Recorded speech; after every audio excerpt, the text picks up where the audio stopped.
Bonsoir tout le monde. Bienvenue à cette assemblée du mois de juin. C'est le beau temps qui vous amène, je n'en doute point. Alors, on va commencer immédiatement avec l'adoption de l'ordre du jour. Je vous demanderai deux modifications. La première, c'est de retirer le point 6.3. On va le ramener à une séance ultérieure. On a des informations supplémentaires à demander. Et je vous demanderai de devancer le point 7.4. Motion de félicitations, le faire immédiatement après le point 1.3, plutôt que d'attendre à la fin de l'Assemblée. Donc, ça me prendrait un proposeur pour l'adoption de l'ordre du jour tel que modifié. Michel et Linda, tout le monde est d'accord avec ça? C'est adopté à l'unanimité. Est-ce que j'avais fait l'ouverture de la séance avant? Je n'avais pas fait l'ouverture de la séance. Donc, nous allons ouvrir la séance que nous venons d'amender. Guillaume propose et Gaétan appuie. Nous disposons de la séance. Ça nous amène donc au point d'approbation des procès-verbaux. Vous aviez reçu les procès-verbaux. Y a-t-il des questionnements, des commentaires particuliers? C'était le procès-verbal du 16 et du 23 mai. Oups. Séance extraordinaire, je vais juste refouiller. Julie, peux-tu me rappeler les séances extraordinaires? Dans le fond, nous avons donné à la séance du 16 mai, nous avons donné le contrat pour la construction du complexe aquatique extérieur. Il fallait le faire pour devancer les travaux, donc il y a eu une réunion spéciale à cet effet-là. Et la suivante, c'était le 23 mai. C'était un avis de motion pour le règlement qu'on va statuer aujourd'hui sur le règlement d'emprunt pour l'aménagement de la marina. Donc, on va reprendre le dossier de la marina tantôt. Pour l'autre, c'était l'assemblée régulière du Conseil du mois de mai. Donc, un proposeur pour l'adoption des procès-verbaux, Patrick, appuyé par Gaétan. Tout le monde est d'accord avec ça? C'est adopté à l'unanimité. Motion de félicitations au point 7.4.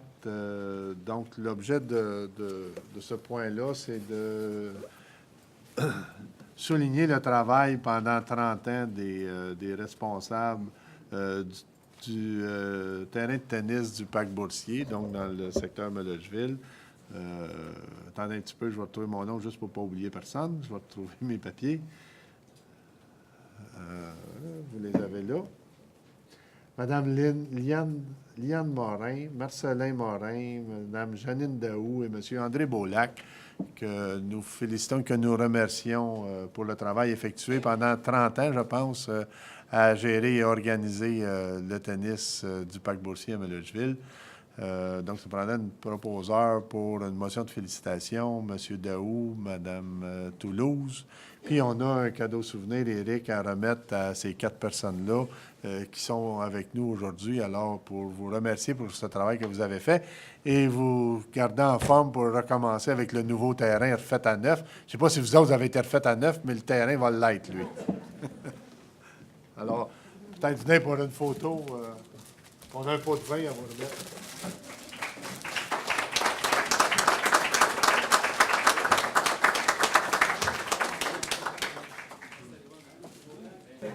Bon, merci beaucoup.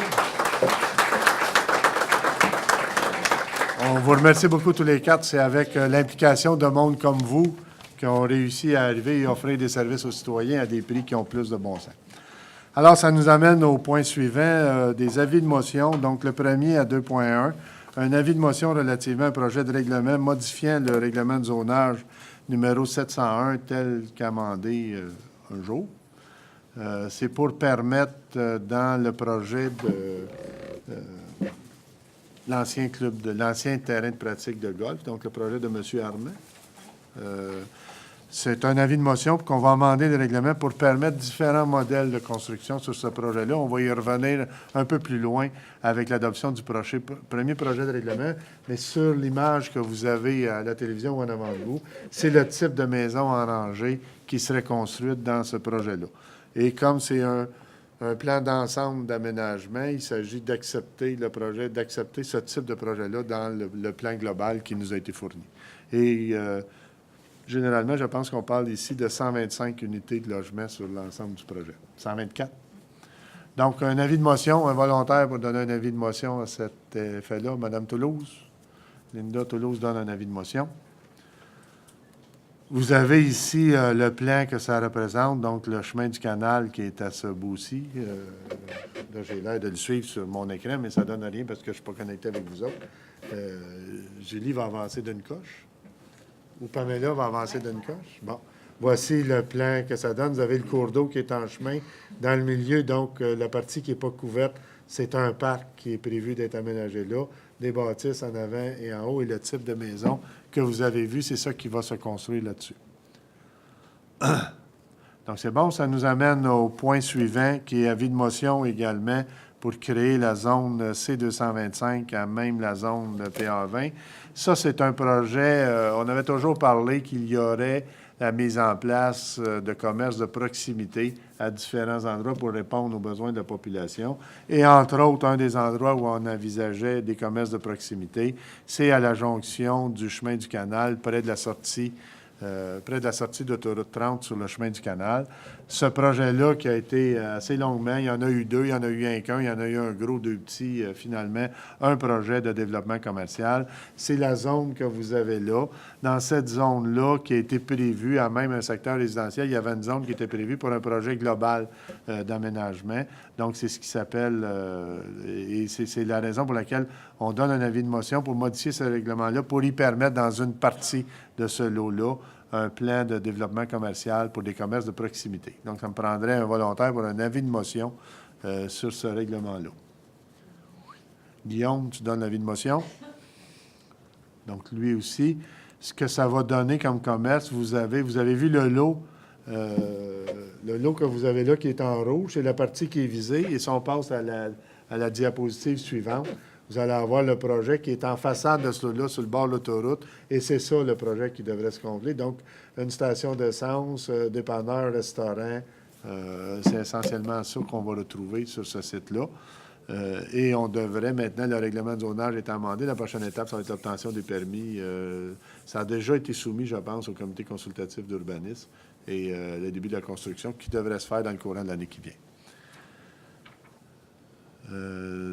Donc, on a vu l'avis de motion. Ça nous amène au point suivant qui est avis de motion, projet de règlement pour modifier la grille des usages et normes.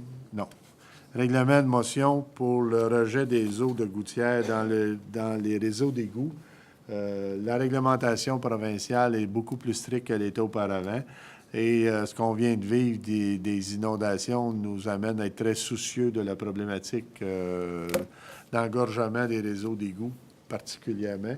Donc, la réglementation telle que suggérée par Québec, c'est d'inclure dans nos règlements l'interdiction de raccorder les gouttières d'eau avec les drains français ou les réseaux d'égouts, de rejeter directement dans les réseaux d'égouts municipaux, puisque nous n'avons pas de réseau pluvial. C'est des réseaux combinés qu'on a chez nous. Donc, quand on engorge le réseau avec les eaux de pluie qui arrivent de façon très concentrée dans le réseau, ça entraîne éventuellement des débordements puis des refoulements d'égouts dans les maisons. Donc, c'est l'objet du règlement, c'est d'interdire ce raccordement-là dans les drains français et dans les réseaux d'égouts municipaux, de les écouler directement sur le terrain ou de récupérer dans des seaux qui servent à arroser les plantes après ça. Donc, ce règlement-là va être mis en force et il y a une escouade qui va faire le tour de la ville cet été, comme ça a été le cas l'année passée avec les vidanges. Cet été, ça va être au niveau de l'arrosage et de l'application de ces règlements-là. Et il y aura des recommandations faites aux citoyens pour apporter des correctifs quand leur système va directement dans les drains français ou dans les réseaux municipaux. Donc, ça aussi, c'est à l'étape des avis de motion. Donc, ça me prendra un avis de motion pour amener ce règlement-là. Jacques t'en fait l'avis et on aura à revenir avec le projet de règlement, peut-être aussi vite que le point suivant. Non, pas de suite, à la prochaine assemblée. Donc, ça nous amène au point suivant. Modifier la grille des usages et normes de la zone C106. Là, nous sommes dans le secteur commercial. C'est en fait le projet du groupe Ardennes.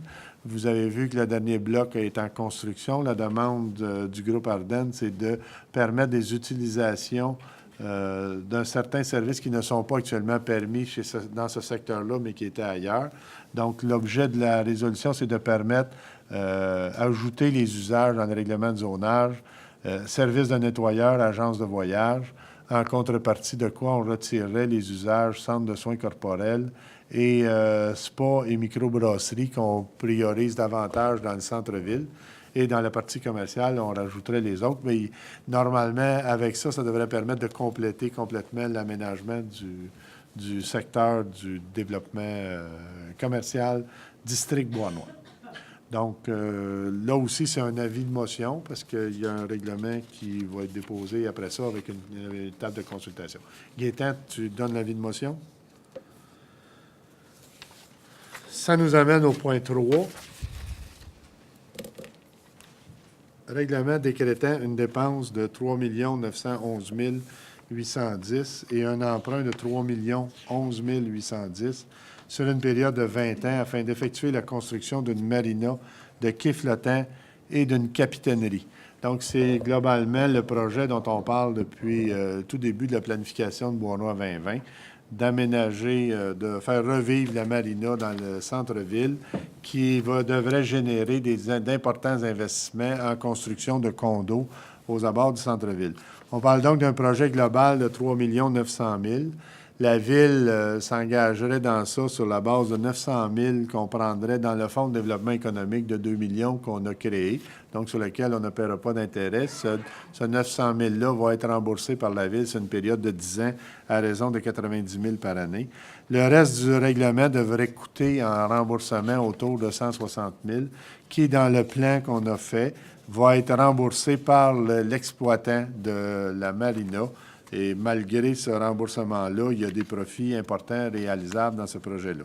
Donc, on a fait un bilan de ça. On sait qu'il y a une corporation au niveau de la marina qui est là pour gérer le projet. La prochaine étape, ça va être évidemment de faire la construction pour la capitainerie, de lancer les commandes pour les brise-lames et la fabrication des quais, et d'aller en appel d'offres pour un exploitant qui va gérer ça avec les enlignements qu'on a donnés là et qui devrait permettre que, globalement, l'implication de la Ville dans ce projet-là, ça sera l'investissement au niveau du Fonds de développement économique, donc équivalent pendant 10 ans à 90 000 par année.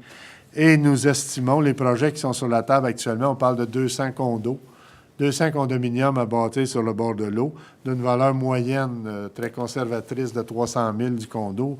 On parle d'investissement de quelques 60 millions qui devrait générer 480 000 de taxes par année supplémentaires aux revenus actuels quand ça sera complété. Mettez-les qui se complètent sur 5 ans, sur 8 ans. Prenez le chiffre que vous voulez, mais 480 000 par année pour assumer 90 000 de subvention. C'est un projet extrêmement économiquement rentable pour la Ville de Bois-Noir et ça va ramener quelques 500 ou 600 personnes résidentes dans le centre-ville. Et c'est évident que ça va avoir un effet, puis c'est la raison pour laquelle on accepte de prendre les fonds du Fonds de développement économique. Ça va avoir un effet pour relancer plein d'autres activités commerciales, de restauration et d'activités reliées avec le développement du tourisme dans la région et dans le centre-ville en particulier. Donc, 480 000, ce n'est que la partie résidentielle des condominiums qui vont être générés par ce projet-là. Tout le monde était actuellement en attente, parce que c'est un peu l'œuf par la poule, là.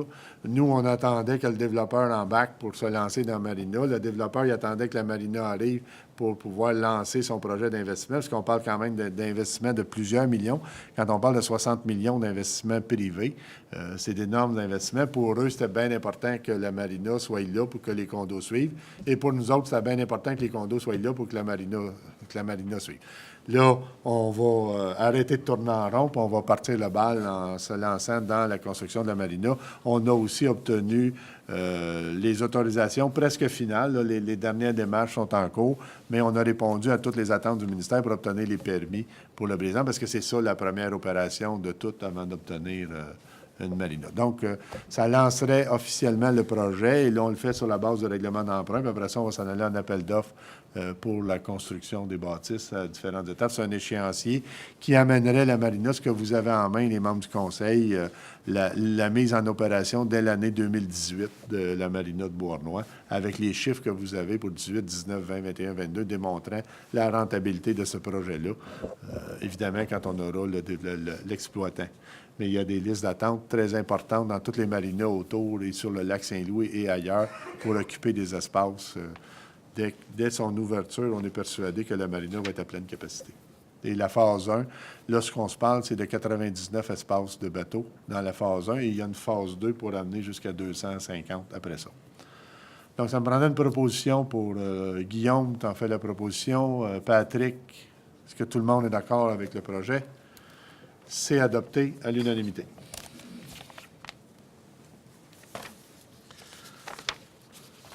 « 3.2 règlement abrogeant le règlement sur la politique des loisirs. » Donc, on a préparé un projet de nouvelle politique de loisirs revampée. Là, il s'agit d'abolir aujourd'hui la politique de loisirs existante et on va déposer à la prochaine rencontre le nouveau projet de politique de loisirs qui sera mis en application à compter de ce moment-là. Donc, pour le moment, ça prend une résolution pour abroger le règlement existant et ces amendements qui ont été faits en 2003, 2004, 2005, 2007, 2008, 2010. Et là, on va faire une refonte globale d'un coup, puis on va tout reprendre avec un nouveau règlement mis à jour. Donc, un proposeur, Patrick et Jacques. Tout le monde est d'accord avec ça? C'est adopté à l'unanimité.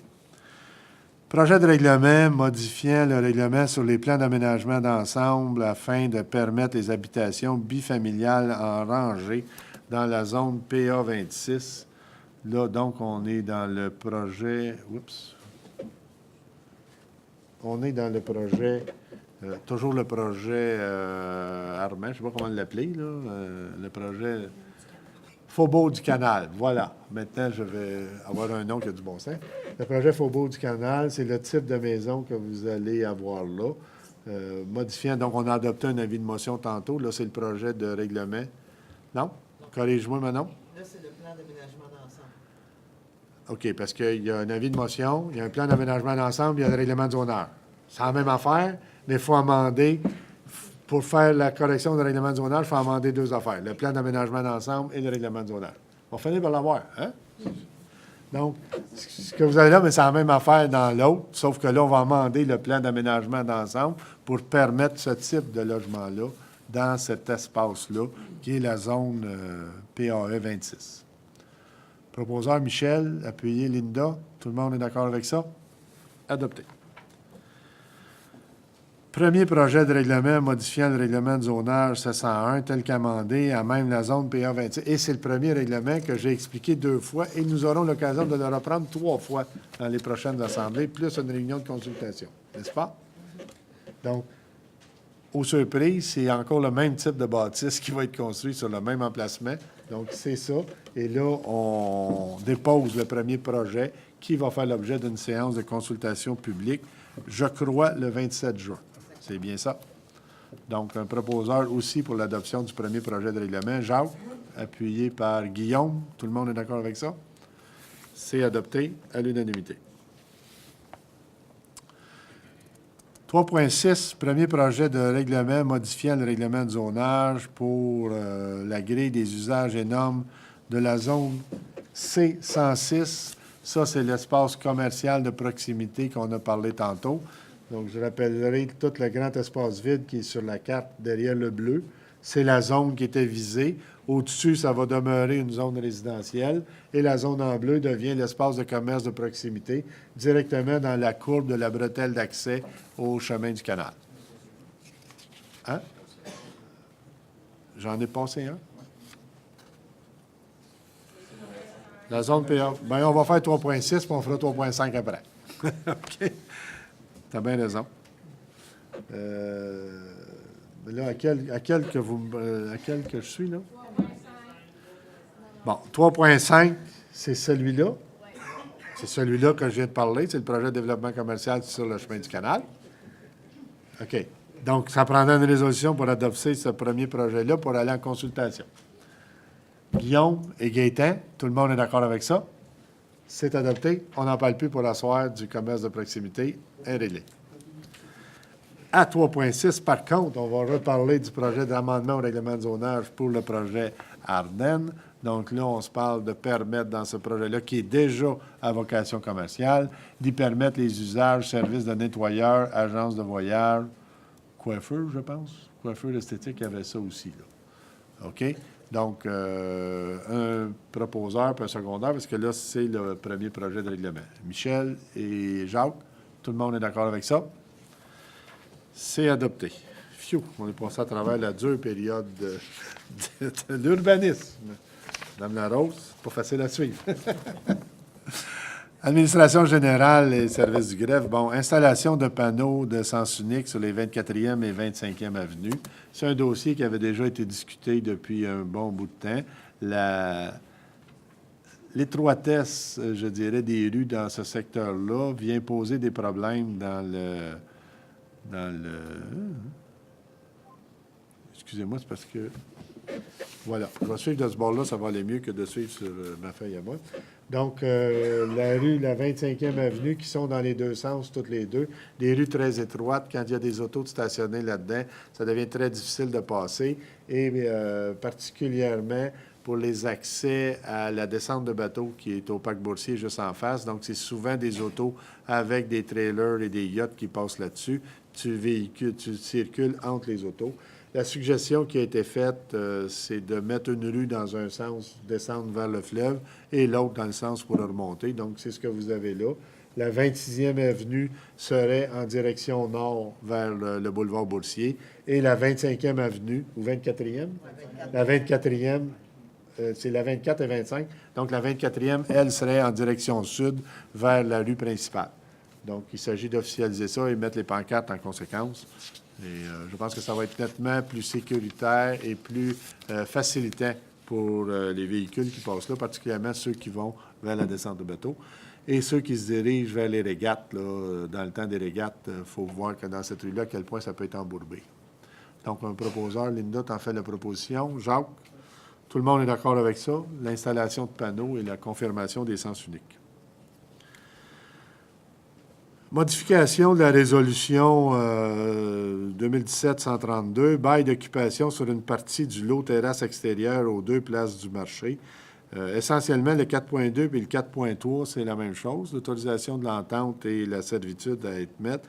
Et c'est essentiellement, parce qu'on en a déjà discuté, c'était pour permettre, on avait passé une résolution pour permettre l'aménagement d'une terrasse, sauf que dans la résolution, on n'avait pas le bon nom de l'entreprise, où il y a eu un changement. Donc, c'est essentiellement la même chose qu'on avait, mais modifier le nom de l'entreprise pour Investissement Alexandre Dano, je pense. C'est comme ça que ça aurait dû se lire.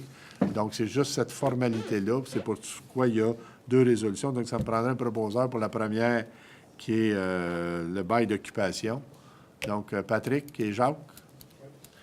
La deuxième, qui est l'ajout de l'occupation d'une modification des cessionnaires. Donc là, c'est le nom des entreprises. Linda et Gaétan, tout le monde est d'accord avec les deux. C'est adopté à l'unanimité. Autorisation de signature, promesse d'achat et acte de vente, lot sur la rue Turnbull. La rue Turnbull, c'est le secteur, vous avez la route de l'industrie, la nouvelle rue Turnbull qui finit avec une bouteille près de l'autoroute. C'est le premier terrain qui est sur le coin, qui a été vendu à une firme qui s'appelle Acier. En tout cas, ce sont des fabricants de poutres d'acier. Ils sont déjà en construction actuellement. C'est de confirmer la signature, la promesse d'achat et de vente. En fait, on s'est entendu sur un prix. Ça représente 149 193 $ la vente du terrain. On parle d'un investissement de quelques millions. 1,5 million, 2 millions? 1 million, avec 4, 5, 6 employés. 4 employés. Et donc, c'est une entreprise qui va fabriquer des poutres d'acier qui va être localisée exactement sur le coin de cet emplacement-là. Donc, je prendrai une proposition. Michel et Guillaume, tout le monde est d'accord avec la proposition. Excusez. «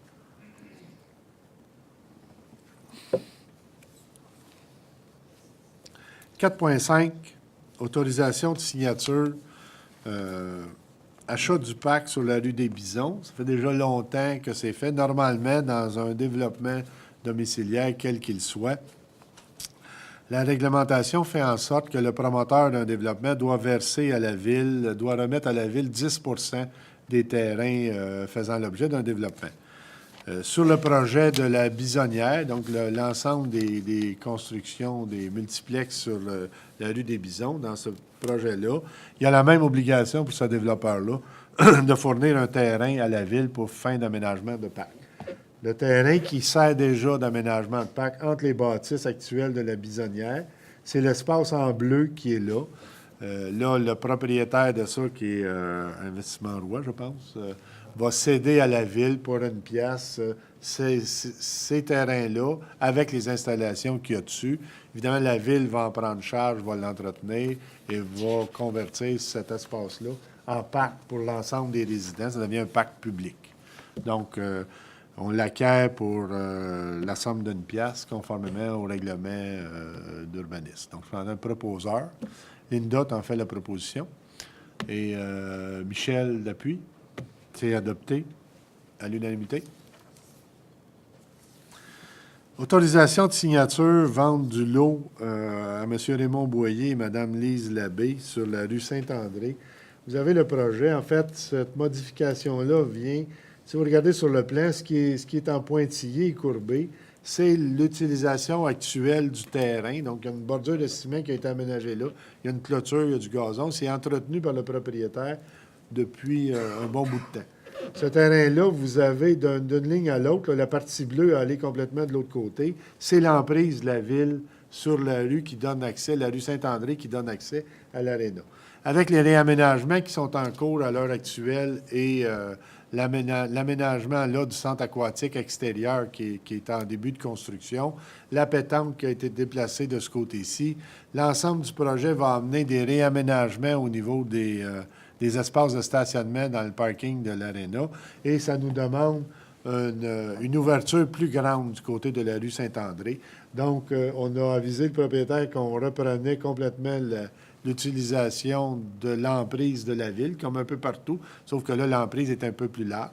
En compensation, par contre, pour le propriétaire, on accepte, parce qu'on n'a pas besoin, de la partie en bleu, c'est une partie excédentaire dans l'emprise, qui n'est pas nécessaire pour la ville. Donc, on va récupérer la partie courbée et, en contrepartie, on lui cède, la partie en bleu. Donc, ça prendrait un proposeur pour accepter la proposition qui est là. Guillaume a fait la proposition. Gaétan appuie. Est-ce que tout le monde est d'accord avec ça? C'est adopté à l'unanimité. Autorisation de signature d'un acte de servitude pour des conduites d'aqueduc en faveur de la ville de Beauharnois sur le chemin des Hauts-Fourneaux. Bon, vous avez sur la photo, ce que vous voyez, ce sont les installations de Rio Tinto Alcan. Vous avez les quatre salles de cuve qui sont là. Vous avez la voie ferrée, la nouvelle gare de triage de CSX qui descend là. La voie ferrée qui remonte aussi en haut. Puis le chemin des Hauts-Fourneaux, là, en haut complètement de l'image, c'est la compagnie Axial, là, anciennement PPG et Canexus qui sont là. En face, c'est le garage municipal. Pour desservir le parc industriel, nous avons donc amené les conduites d'égouts et d'aqueducs à partir du garage municipal, à travers les terrains de Rio Tinto Alcan, en longeant la voie ferrée, jusqu'à longeant le terrain de Rio Tinto Alcan et se raccordant avec la rue Robert-Mackenzie pour fournir les services d'égouts et d'aqueducs dans ce secteur-là. Puis après ça, on a continué le long de la voie ferrée, en fait, en à côté, pour venir desservir le reste du parc industriel, tout le secteur de Turnbull, et après ça, de l'autre côté de l'autoroute. L'objet de la résolution, c'est de convenir d'un acte de servitude pour les conduites d'égouts en faveur de la ville de Beauharnois sur le chemin des Hauts-Fourneaux. C'est sur des terrains qui appartenaient ou appartiennent à Hydro-Québec et Rio Tinto Alcan, mais principalement Hydro-Québec. Donc ça, c'est juste une autorisation de signature. Il n'y a pas de frais d'échanger par ça, parce que dans l'acquisition des terrains d'Hydro-Québec, il y a déjà 2 ans pour l'ensemble du parc industriel, il avait été prévu une clause qu'on convenait tout de suite d'une entente avec Hydro-Québec qui nous céderait toutes les servitudes requises à l'aménagement des infrastructures. Donc, c'est le complément de cette section-là. Donc, je ferai une proposition pour l'adoption de ça. Michel et Jacques, tout le monde sont d'accord avec le projet. C'est adopté à l'unanimité. Adoption du rapport financier de l'Office municipal d'habitation de Beauharnois. Donc, nous avons reçu comme annuellement les états financiers de l'OMH qui doivent être approuvés par la Ville. l'OMH termine l'année avec un surplus de 54 399. Donc, ça a déjà été accepté, vérifié et accepté par le comité. Pardon? C'est pour les logements modiques.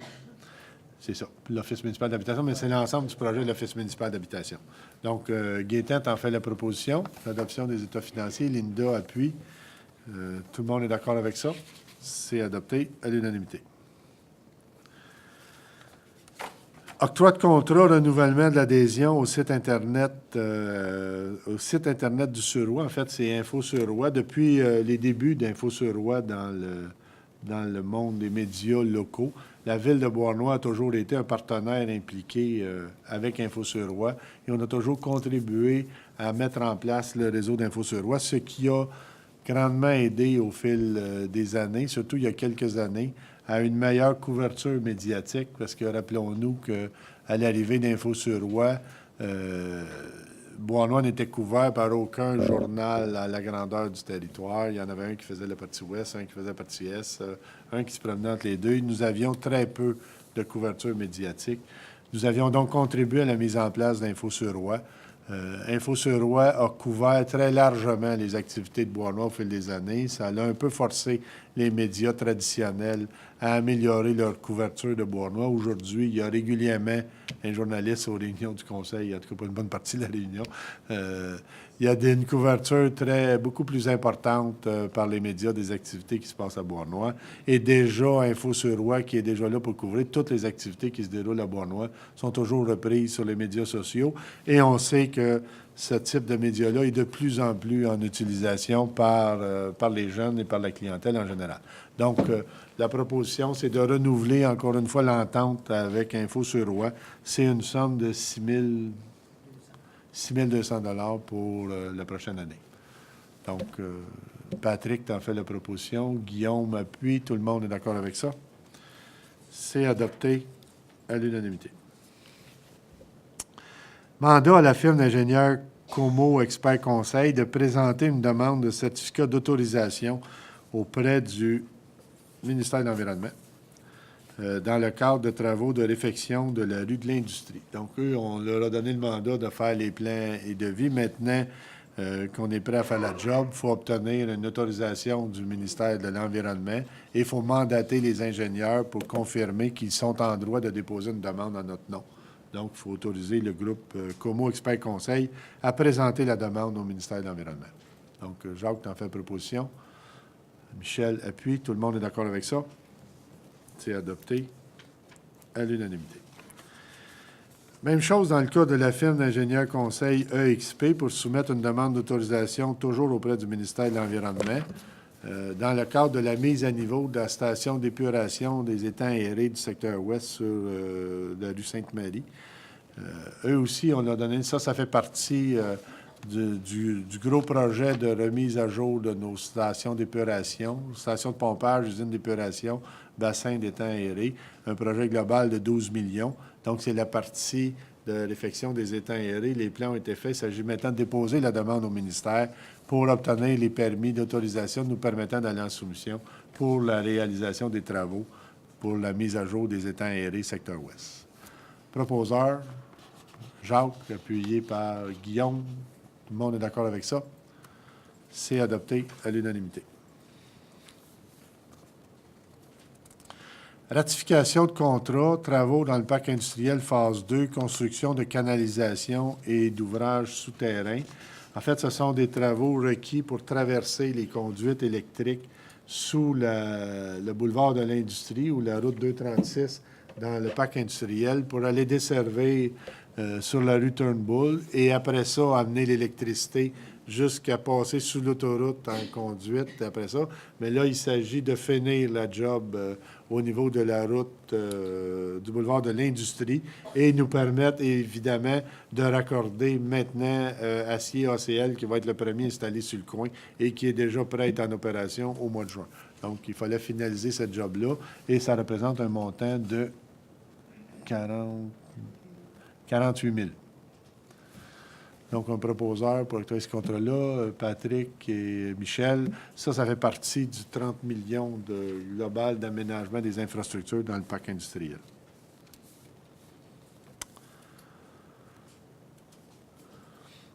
Le prochain, c'est octroi de contrat pour remplacement d'un système de ventilation, climatisation dans l'hôtel de ville. Il y a des travaux de réaménagement d'une partie des locaux qui sont en cours par nos employés depuis déjà un bon bout de temps. Une des opérations majeures, c'est de reprendre le système de ventilation, climatisation, l'espèce de gros équipement qui est installé à la porte en arrière et qui mène un vacarme infernal, est dû pour être remplacé. Donc, dans le plan, c'est de prendre cet équipement-là, de le monter, bien, pas celui-là, mais de mettre l'équipement nécessaire à la climatisation sur le toit, faire disparaître ça complètement et reprendre les conduites à l'intérieur. C'est un montant qui était prévu dans le plan triennal des mobilisations. On est allé en soumission, on est à l'intérieur des prévisions budgétaires. On parle d'un montant de 157 000 qui serait octroyé. On est allé en soumission publique sur le système SEAO.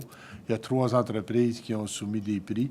Le plus bas soumissionnaire n'est pas conforme à sa soumission parce qu'il y a une partie à laquelle il n'a pas répondu, il n'a pas fourni les garanties exigées non plus au plan des soumissions, donc ça rejette automatiquement sa soumission. Ça nous amène au deuxième plus bas soumissionnaire, qui est Gestion Septem Incorporée, au montant de 157 000 pour l'installation d'un nouveau système de ventilation sur le toit. Il va rester, après ça, la bâtisse n'est pas encore finie. On pense qu'il y a encore des investissements à faire parce que les fenêtres ont été aménagées.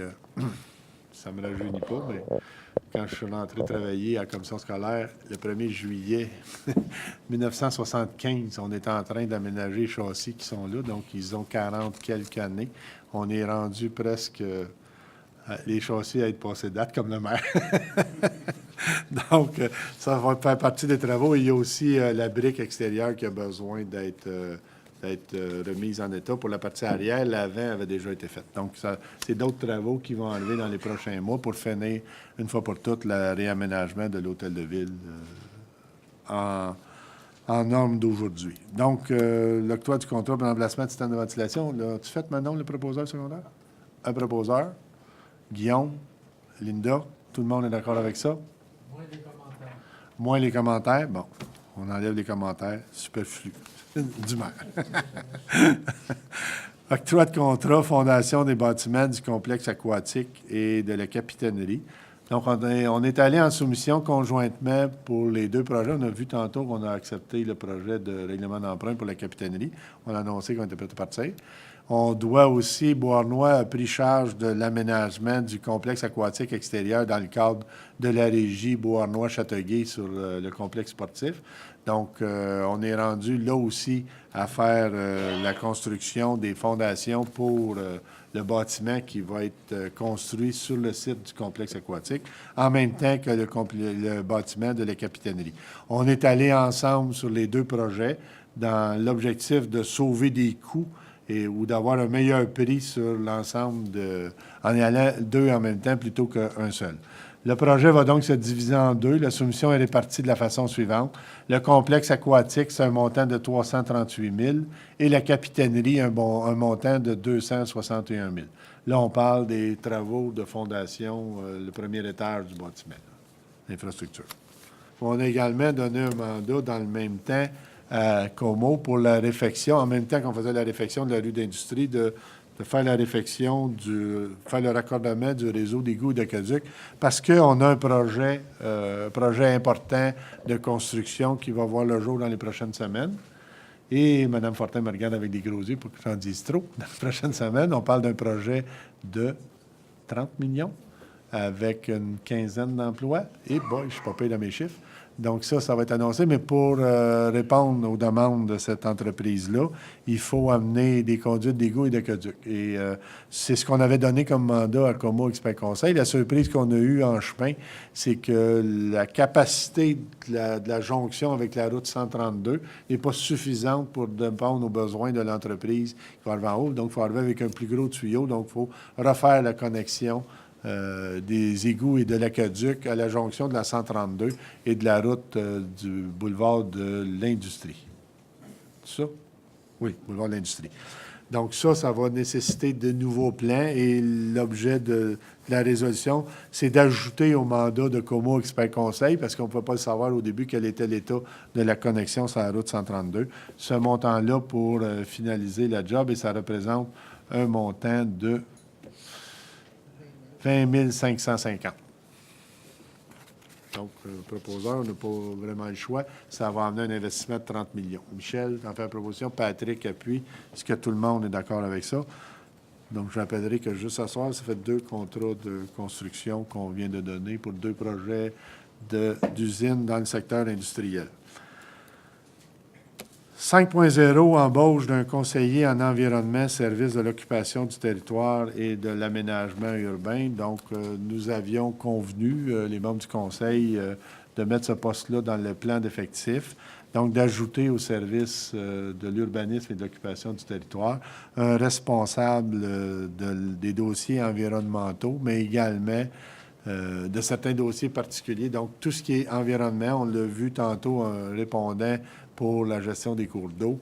C'est aussi celui qui va superviser les dossiers de collecte sélective, de collecte des vidanges, récupération, toute l'implantation et l'effet que va avoir chez nous l'implantation de la 3e voie avec l'arrivée de l'usine de biométhanisation. Ça va être la personne responsable à ça, mais c'est aussi la personne qui va répondre aux demandes et au fonctionnement du service de transport en commun, donc le service de transport en commun local, mais aussi le service de transport en commun va être le répondant par rapport au nouveau réseau de transport métropolitain qui est en train de se mettre en place. On sait que depuis le 1er juin, donc depuis vendredi passé, ou presque, là, jeudi ou vendredi passé, les CIT ont cessé d'exister le 31 mai. Donc, le CIT du Sud-Ouest, le CITSO, n'existe plus. Ça a été remplacé par le réseau de transport métropolitain. Maintenant, tous les CIT des 82 municipalités, en fait, toutes les villes des 82 municipalités de la communauté métropolitaine, le transport en commun, il est organisé par différents organismes. Évidemment, il y a la Société de transport de Montréal, la Société de transport de Laval, la Société de transport de Longueuil, et tout le reste est régi par le réseau de transport métropolitain. Donc, les 40 municipalités de la Couronne Sud, les quelques 40 municipalités de la Couronne Nord aussi, les CIT ont été abolis. On a créé le réseau de transport métropolitain qui, lui, gère tous les circuits d'autobus et les circuits de transport accès pour l'ensemble de ces municipalités-là, de même que tous les trains de banlieue, les 6 lignes de trains de banlieue qui partent aussi bien de Saint-Jérôme que de Candiac ou de Saint-Hyacinthe. Donc, tout ça est géré par le réseau de transport métropolitain.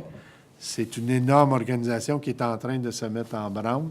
Nous avons actuellement 4 représentants de la Couronne Sud. Le réseau de transport métropolitain est composé d'un conseil d'administration de 15 personnes, dont 8 élus, et 8 élus étant 4 de la Couronne Sud et 4 de la Couronne Nord. Donc, nous avons la majorité au conseil d'administration pour la gestion du réseau. Je fais partie des 4 représentants de la Couronne Sud. Donc, il y a moi, il y a la mairesse de Sainte-Julie, Mme Suzanne Roy, la mairesse de Belleuil, Mme Diane Lavoie, et le maire de La Prairie, M. Donossaire, qui représentent la Couronne Sud au réseau de transport métropolitain. C'est un organisme qui aura à terme près de 600 employés et gère un budget de l'ordre de 550 à 600 millions par année pour gérer les trains de banlieue et tout le transport en commun.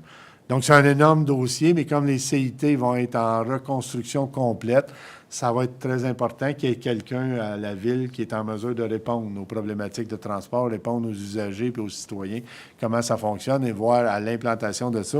Et en même temps, au développement de notre transport local qui se fait via le CITSO et qui va se faire dorénavant via le RTM. Donc, on compte bien avoir poursuivre la mise en place du transport en commun gratuit qu'on a implanté l'année passée, qui a été au-delà de nos espérances la première année et qui va l'être, croyez-moi, très largement au-delà pour la 2e année avec l'entente qu'on va voir un peu plus loin. Donc, ça fait partie des dossiers que cette personne-là va avoir à gérer, avec quelques autres dossiers qui vont arriver inévitablement quand on va se parler de décontamination, entre autres des sites industriels dont on a hérité, qui demeurent là après le départ des entreprises, et la recherche de subventions et les projets qui vont se découler de ça. Donc, c'est ça, en gros, la raison d'être de l'embauche du conseiller. Tout ça pour dire que ça prendrait une résolution pour en engager un. Avec tout ce que je viens de dire, n'oubliez pas d'en prendre un, parce qu'on va avoir de l'ouvrage demain matin. Puis là, actuellement, ça prendrait un autre répondant au transport en commun que juste moi. Michel, t'en fais la proposition. Guillaume appuie. Est-ce que tout le monde est d'accord avec ça? C'est adopté à l'unanimité. Et je devrais finir la job en l'engageant. J'ai tellement parlé de lui que il faudrait bien savoir c'est qui ce monsieur-là. Donc, M. Julien Arsenault est dessus, qui est parmi nous. Bonjour, Julien. J'espère que tu as compris que tu t'en venais pas en vacances à Bois-Noir, qu'il y a du pain sur la planche un peu. Alors, félicitations pour ta nomination et bienvenue dans l'équipe de Bois-Noir. Ça nous amène au point suivant, reclassement de Mme Pénélope Larose, directrice de l'occupation du territoire et de l'aménagement urbain. En fait, maintenant, Mme Larose est responsable, un conseiller en environnement, aura, avec l'ouverture de poste qui va suivre aussi, 3 conseillers à l'émission de permis, je ne sais pas comment on appelle ça, 3 inspecteurs municipaux. Puis, qu'est-ce que j'oublie d'autre, là? Parce que j'en oublie un autre, je le sais. Il y a 4. Il y a l'environnement, il y a 3 inspecteurs municipaux, plus l'employé clérical qui est là. Il s'agit de remettre Mme Larose aux mêmes classes d'emploi que les emplois de même catégorie en direction de service ayant du personnel sous sa charge. Donc, vous avez la proposition avec le reclassement au niveau, là, je n'ai pas la résolution devant moi, mais Julie va me le dire dans l'oreille, 1D. Ah, c'est un beau numéro. Donc, le reclassement de Mme Larose, je prendrai une proposition pour ça. M. Quevillon fait la proposition. Patrick appuie. Est-ce que tout le monde est d'accord avec ça? C'est adopté à l'unanimité. Et Mme Larose, c'est un plaisir de procéder à ce reclassement-là. Et on espère que vous allez continuer à bien vous amuser avec nos règlements de zonage. Ou à bien nous amuser avec nos règlements de zonage. Reclassement du poste de Benoît Lévesque, comme directeur de développement économique. M. Lévesque est un inspecteur en bâtiment au service de la Ville de Bois-Noir depuis un an et quelques. Nous sommes à réorganiser le service de développement économique. J'en ai touché un mot rapidement, je pense, à une assemblée ultérieure. Au CLD de Bois-Noir-Salaberry, il y avait 2 conseillers en... On appelle ça, Julie? 2 démarcheurs. Il y a M. Yvon Daou, qui était le démarcheur principalement responsable des dossiers de la Ville de Bois-Noir, entre autres, qui a quitté sa fonction pour aller occuper un poste de directeur de développement économique à la Ville de Salaberry-de-Valleyfield. Ça laisse donc un démarcheur au CLD. Ce démarcheur-là, il est actuellement en pré-retraite et devrait quitter au mois de décembre prochain. Nous avons, face à la situation, regardé comment ça se passait un peu partout, puis revu comment nous étions pour procéder. Nous avons informé le CLD que Bois-Noir comptait se doter d'un responsable du développement économique spécifique à la Ville de Bois-Noir. Donc, on va calquer le mode de fonctionnement sur celui de Salaberry-de-Valleyfield et nous allons nous doter aussi d'un directeur de développement économique, comme le fait d'ailleurs, il n'y a pas très longtemps, la Ville de Varennes, qui s'est dotée aussi d'un directeur de développement économique en récupérant ces dossiers-là, comme l'a fait la Ville de Mirabel, que j'ai rencontré aussi. C'est sûr que l'objectif que l'on vise, c'est qu'il y ait un répondant au niveau de la Ville de Bois-Noir qui va recevoir toutes les demandes de dossiers. On a vu qu'il y en a 2 là, mais juste pour vous situer, on a répondu à une demande la semaine passée ou la semaine d'avant d'un très gros projet de plusieurs millions de pieds carrés, mais on parle d'une douzaine de pages de questionnements que ces entreprises ont. Quel est le niveau d'eau que vous êtes capable, la qualité de l'eau que vous êtes capable de fournir, quel est le niveau de la capacité de production de vos usines, quelle est la capacité de production de traitement d'eau de vos usines d'épuration, comment on obtient des permis du service d'urbanisme de la Ville, comment ça fonctionne avec le service des travaux publics, avec les finances, l'émission des permis, la taxation. Il y a 1 million de questions à poser pour plein d'entreprises qui soulèvent plein de questions et c'est très important que dès qu'une entreprise manifeste un intérêt, qu'on en prenne soin, qu'on les accueille, qu'on les prenne en charge, qu'on réponde à leurs questions et même que souvent, on soit au-devant de leurs attentes si on veut continuer à remplir ce parc industriel-là et à récupérer les jobs qu'on a perdus dans les 20 dernières années. Donc, ça a été clair avec le CLD que nous étions pour modifier notre façon de faire et la modification, elle est à l'effet de prendre Benoît, qui travaille avec nous, qui est déjà responsable essentiellement des dossiers industriels et commerciaux.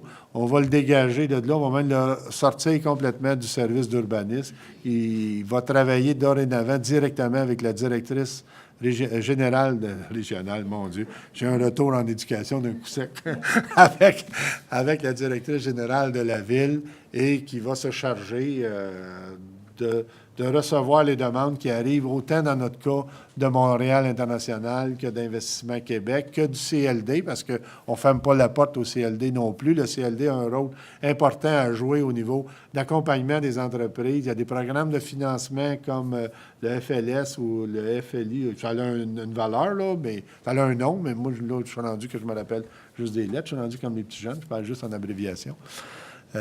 Mais eux autres ont un rôle de financement et d'accompagnement d'entreprise.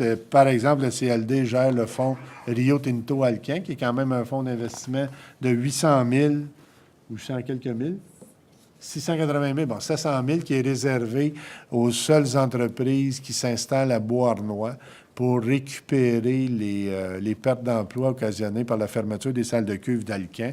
Ce fonds-là a été entièrement payé par Rio Tinto Alcan. Et pour nous accompagner, c'est ce qu'on fait dans plusieurs cas de financement d'entreprise. Donc, tout ça, le CLD va continuer à faire ça. Il va continuer à jouer un rôle de concertation. Cette volonté-là de marcher, de créer notre propre service, n'est en rien une opposition au travail et à la collaboration entre les villes. Je crois beaucoup, j'ai toujours été un fervent adepte de la coopération. C'est pas le premier projet qu'on fait avec Salaberry de Valleyfield, on l'a fait avec les Jeux du Québec, on l'a fait avec le CLD, avec la MRC, avec plein de projets qu'on partage ensemble, comme on en fait avec Châteauguay, comme on en fait avec Sainte-Martine. Je crois toujours à ça et au Conseil de Beauharnois, on pense que c'est important, mais on pense aussi que j'allais dire, on n'est jamais si bien servi que par soi-même, en tout cas pas au niveau où on veut l'être. Et nous, on veut mettre en très grande priorité ce projet-là. Vous allez voir arriver sous peu un projet d'expansion du parc industriel et on va plus que doubler la superficie qui est actuelle et c'est clair qu'il y a du pain sur la planche pour les prochaines années. Il y a un réseau à développer avec les grands démarcheurs gouvernementaux et de Montréal International et avec les villes autour pour créer cette synergie-là de développement économique. Donc, tout ça pour amener la création d'un nouveau poste de directeur de développement économique et nous vous suggérons la nomination de M. Benoît Lévesque à ce nouveau poste-là. Donc, on dégage Benoît du service de l'urbanisme et la résolution suivante, ça sera d'autoriser l'ouverture de postes d'inspecteurs en bâtiment, de 2 postes en inspection en bâtiment, vous allez comprendre tantôt. Donc, je prendrai une proposition pour l'ouverture, la création du poste de directeur du développement économique et l'affectation de M. Benoît Lévesque. Donc, Patrick et Guillaume, tout le monde est d'accord avec ça.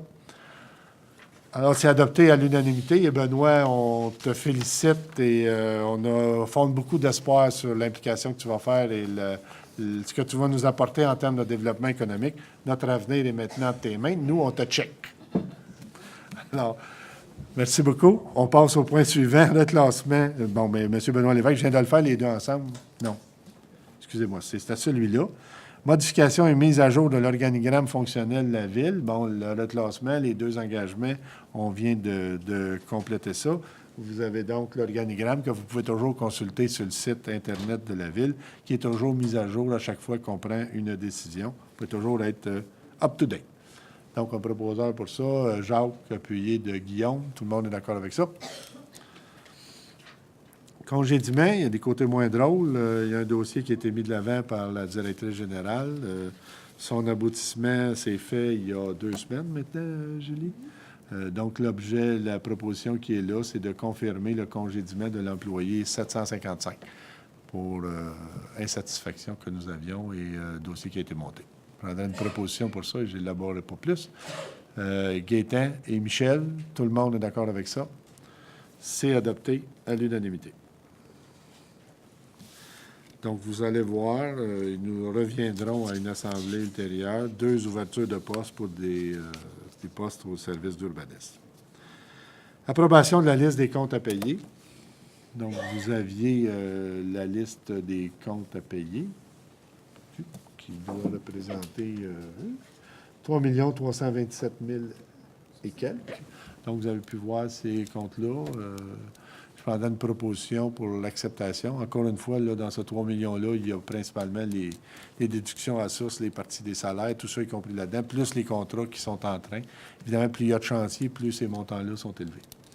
Donc, un proposeur, Gaétette en fait la proposition. Linda appuie. Est-ce que tout le monde est d'accord avec ça? C'est adopté à l'unanimité. Le dépôt de l'état des revenus et des dépenses pour la période au 31 mai. Vous avez le tableau essentiellement dans ces tout petits chiffres-là. De mémoire, il reste 37 de disponibilité dans les dépenses, alors que nous devrions, avec 5 mois déchus, il devrait nous rester... il devrait avoir dépensé 44 on en a dépensé 37 donc on est encore à 5 en dessous des prévisions. Donc, on est dans la marge d'une saine gestion et de finir l'année en deçà des prévisions de dépenses qu'on avait prévues. Donc, ça vous est donné à titre de dépôt. On a eu l'occasion de les regarder. Ah bon? Le point 6.3, la radiation des créances, on y reviendra à une prochaine assemblée quand on aura l'information qu'on a demandée. Service des loisirs et culture de la vie communautaire, autorisation de signature, protocole d'entente, parc régional des îles de Saint-Timothée. On a donné une conférence de presse la semaine passée. On est très heureux. Je parlais tantôt de notre ouverture à des ententes avec nos voisins.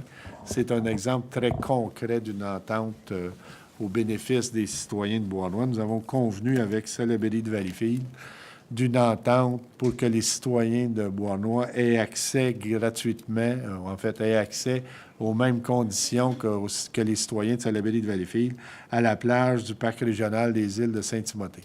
On a regardé avec Valleyfield et les relevés nous donnaient, je pense, pas loin de 4000 citoyens de Beauharnois qui ont participé l'année passée, qui ont bénéficié des services de la plage de Saint-Timothée.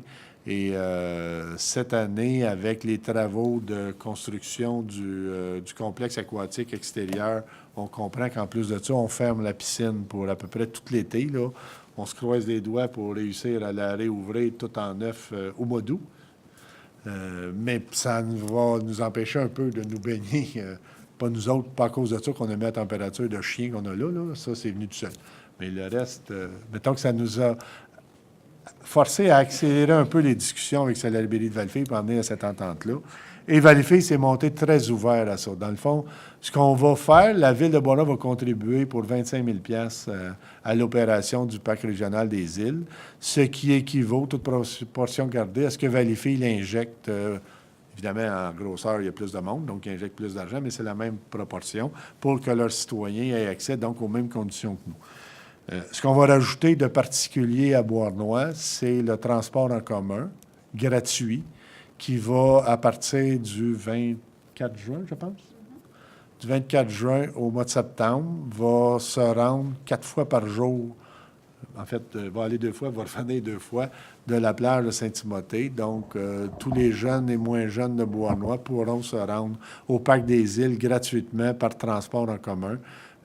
Donc, on a enlevé globalement, en gros, on a enlevé un circuit dans l'ensemble de la journée et on a étiré chacun des autres circuits de 8 minutes pour plutôt que de virer puis de faire un arrêt, de se reposer pendant 3 minutes à hauteur de la première avenue. Il va se rendre jusqu'au parc de Saint-Timothée puis il revient. Donc, vous pourrez partir de la limite de Ville-de-Léry sur la rue François-Branchaud et vous rendre jusqu'au parc des îles de Saint-Timothée et en revenir l'après-midi, toujours par transport d'autobus gratuit. Donc, c'est un gros plus pour les citoyens. Puis on est très heureux de ça. Et quand je vous disais qu'on va largement augmenter l'occupation de l'autobus, on visait 20 000 passages l'année passée. On en a eu 38 000, je crois. on va dépasser le 50 000 si je me fie sur ce que j'entends actuellement, avec la plage de Saint-Timothée. Vous allez voir un ajout, une affluence très importante. Donc, on est très content de compléter ça. On est très content aussi, je rappellerai que dans le transport en commun, il y a l'implication volontaire du groupe Ardennes qui a investi 40 000 dans le support de ce projet-là, mais aussi par le fait que nous avons maintenu la taxe d'affaires à son niveau antérieur, alors que nous avons baissé la taxe résidentielle. L'écart entre les deux et l'ajout de commerce qui s'en vient va faire en sorte que ça va défrayer largement le coût du transport en commun. Et on trouve que c'est tout à fait pertinent que les coûts du transport en commun soient assumés par le développement commercial et industriel, puisque ce transport-là sert à amener et les clients et les employés de ces commerces-là. Et ils sont très satisfaits de ça. La preuve, c'est que l'implication du groupe Ardennes qui rajoute en plus de ça 40 000 $. Donc, on est très content de ça.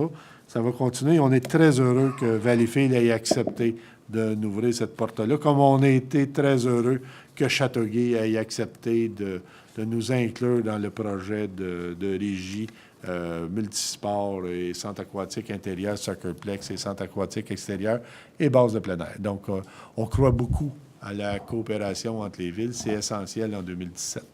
Et je prendrai une proposition pour accepter tout ça, pour dire qu'on acceptait l'entente avec Salaberry de Valleyfield. Michel, t'en fais proposition. Guillaume appuie. Tout le monde est d'accord avec ça. C'est adopté à l'unanimité.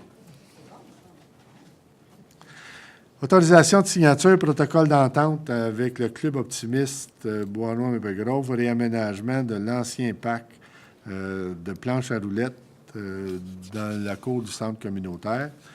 Et c'est en lien aussi avec le point suivant, qui est la demande d'aide financière et autorisation de signature pour le protocole d'entente avec la Maison des jeunes de Bois-Noir.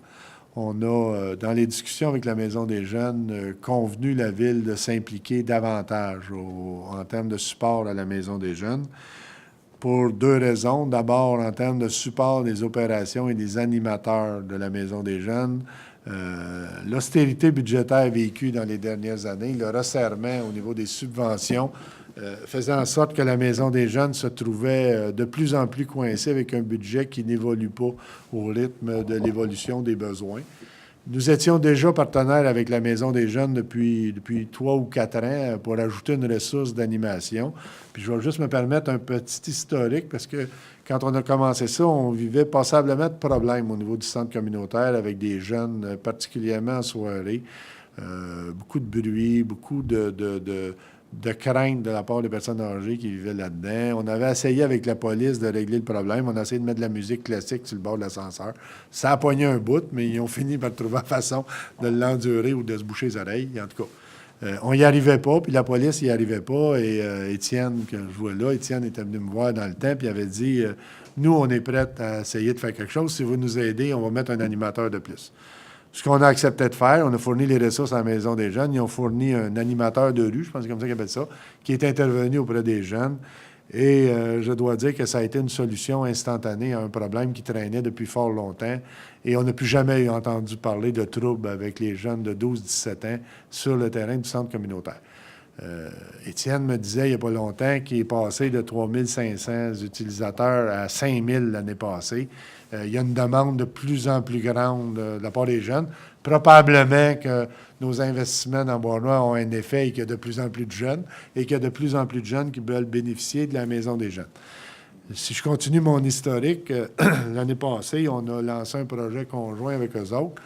Je disais il n'y a pas longtemps à un journaliste, la clientèle la plus difficile à occuper, c'est probablement les 12-17 ans. Les plus jeunes, là, ils trouvent un jeu d'un parc, sont accompagnés par le prof ou par les garderies, les parents, ça va bien.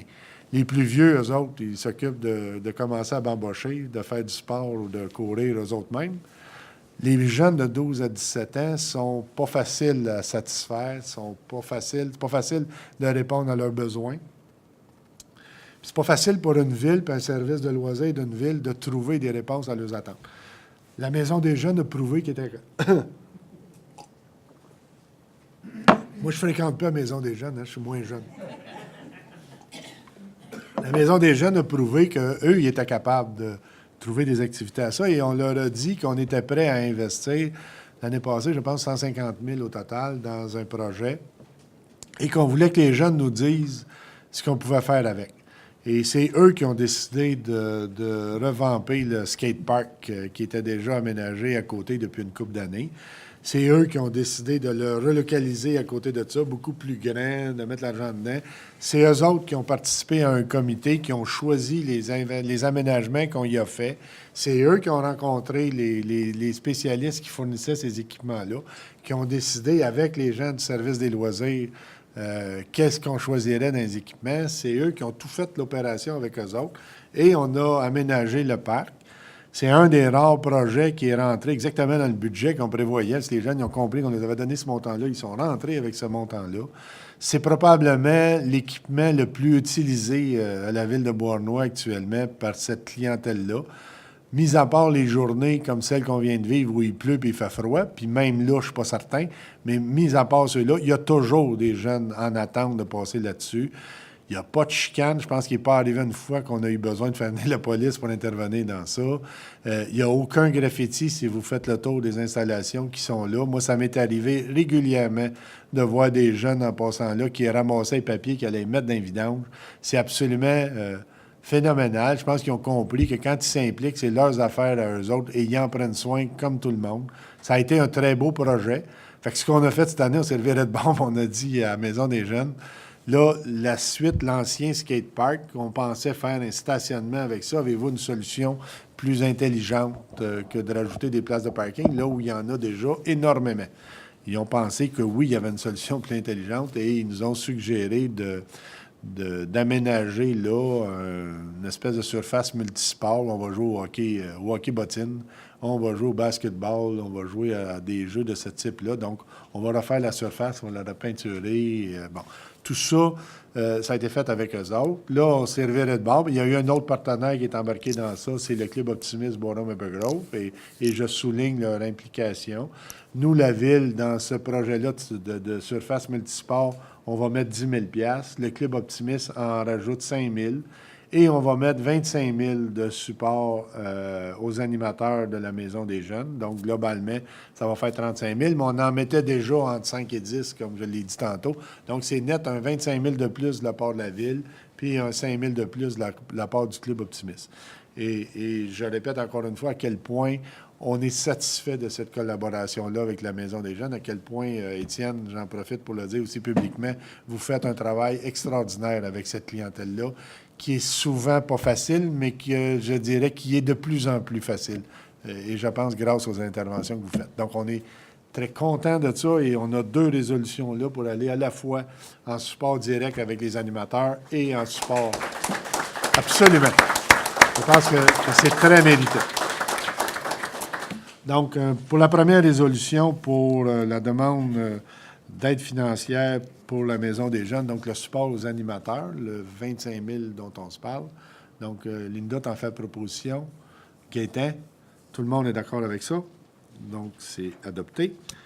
Et la deuxième, c'est pour le réaménagement de l'ancien parc. En fait, ils sont à l'envers, mais c'est pas grave. L'autre, c'est pour l'ancien parc à roulettes. On injecte 10 000 avec le Club Optimiste qui met 5 000, ce que nous avons annoncé en conférence de presse la semaine passée. Donc, Patrick et Jacques, tout le monde est d'accord avec ça. C'est adopté à l'unanimité. Et j'ajouterais que ce sont parmi les plus grands utilisateurs de notre service de transport en commun gratuit. C'est maintenant très facilitant pour la Maison des jeunes et pour les parents des jeunes de la Maison des jeunes de ne plus avoir à faire le taxi continuellement, les venir revenir les chercher. Donc, je pense que c'est un bel exemple de service beaucoup plus intéressant pour la population. Donc, le point suivant, on l'avait fait, c'est la motion de félicitations pour les gestionnaires de tennis. Ça nous amène à la ratification de contrat pour réinstallation de jeux dans les parcs des Patriotes et Saint-Eugène. Donc, ce sont des jeux qu'on a récupérés et qui vont être réaménagés et revampés pour compléter les équipements dans les parcs des Patriotes et Saint-Eugène. Les parcs au niveau du secteur centre vont être desservis par le nouveau centre aquatique qui va être réaménagé là. Donc, la ratification du contrat, c'est pour octroyer le contrat à... Julie me suit? Jeutec. à Jeutech pour le réaménagement de ces jeux-là dans les deux parcs énoncés. Et c'est au montant de 15 500 $. Proposeur, Jacques, Guillaume, tout le monde est d'accord avec ça? Le parc des Patriotes. C'est une bonne idée. Ah, c'est le petit parc au bout de la rue des Patriotes, en bas dans le rond-point. Si vous prenez la rue Trudeau, vous prenez la rue des Patriotes, vous redescendez vers la rue Ellis, mais elle ne débouche pas, il y a un rond, et dans le milieu de ça, il y a un parc. Donc, c'est d'aller mettre des modules de jeu dans ce parc-là. Et le parc Saint-Eugène, évidemment, il est probablement proche de l'école Saint-Eugène. Ça a du bon sens, hein? C'est bon? 8.1, ratification de contrat achat de matériaux pour la réfection des infrastructures. Donc, on est allé en soumission pour différents matériaux qu'on va avoir besoin pour les réseaux d'égouts d'aqueduc, les réparations de rue ou réparations de services. On est allé en soumission pour une période d'1 an. Le montant qui apparaît dans la soumission, ça ne veut pas dire que c'est le montant qu'on va dépenser, mais on a dû faire une estimation de ce qu'on pensait pouvoir avoir besoin pendant 1 an. On a fixé ces quantités-là. On est allé en soumission pour la totalité de ces montants-là, avec toutefois une clause qui fait que le montant réel qu'on va payer, ça va être le montant réel qu'on va avoir utilisé dans le courant de l'année. Et une autre clause qui dit que même si on excède l'estimation qu'on a faite, les tarifs demeurent les mêmes pour la période d'1 an. C'est bien ça, Julie? 2 ans, donc pour une période de 2 ans. Donc, le montant global, il y a un estimé actuellement au montant de... On va me susurrer bientôt le chiffre.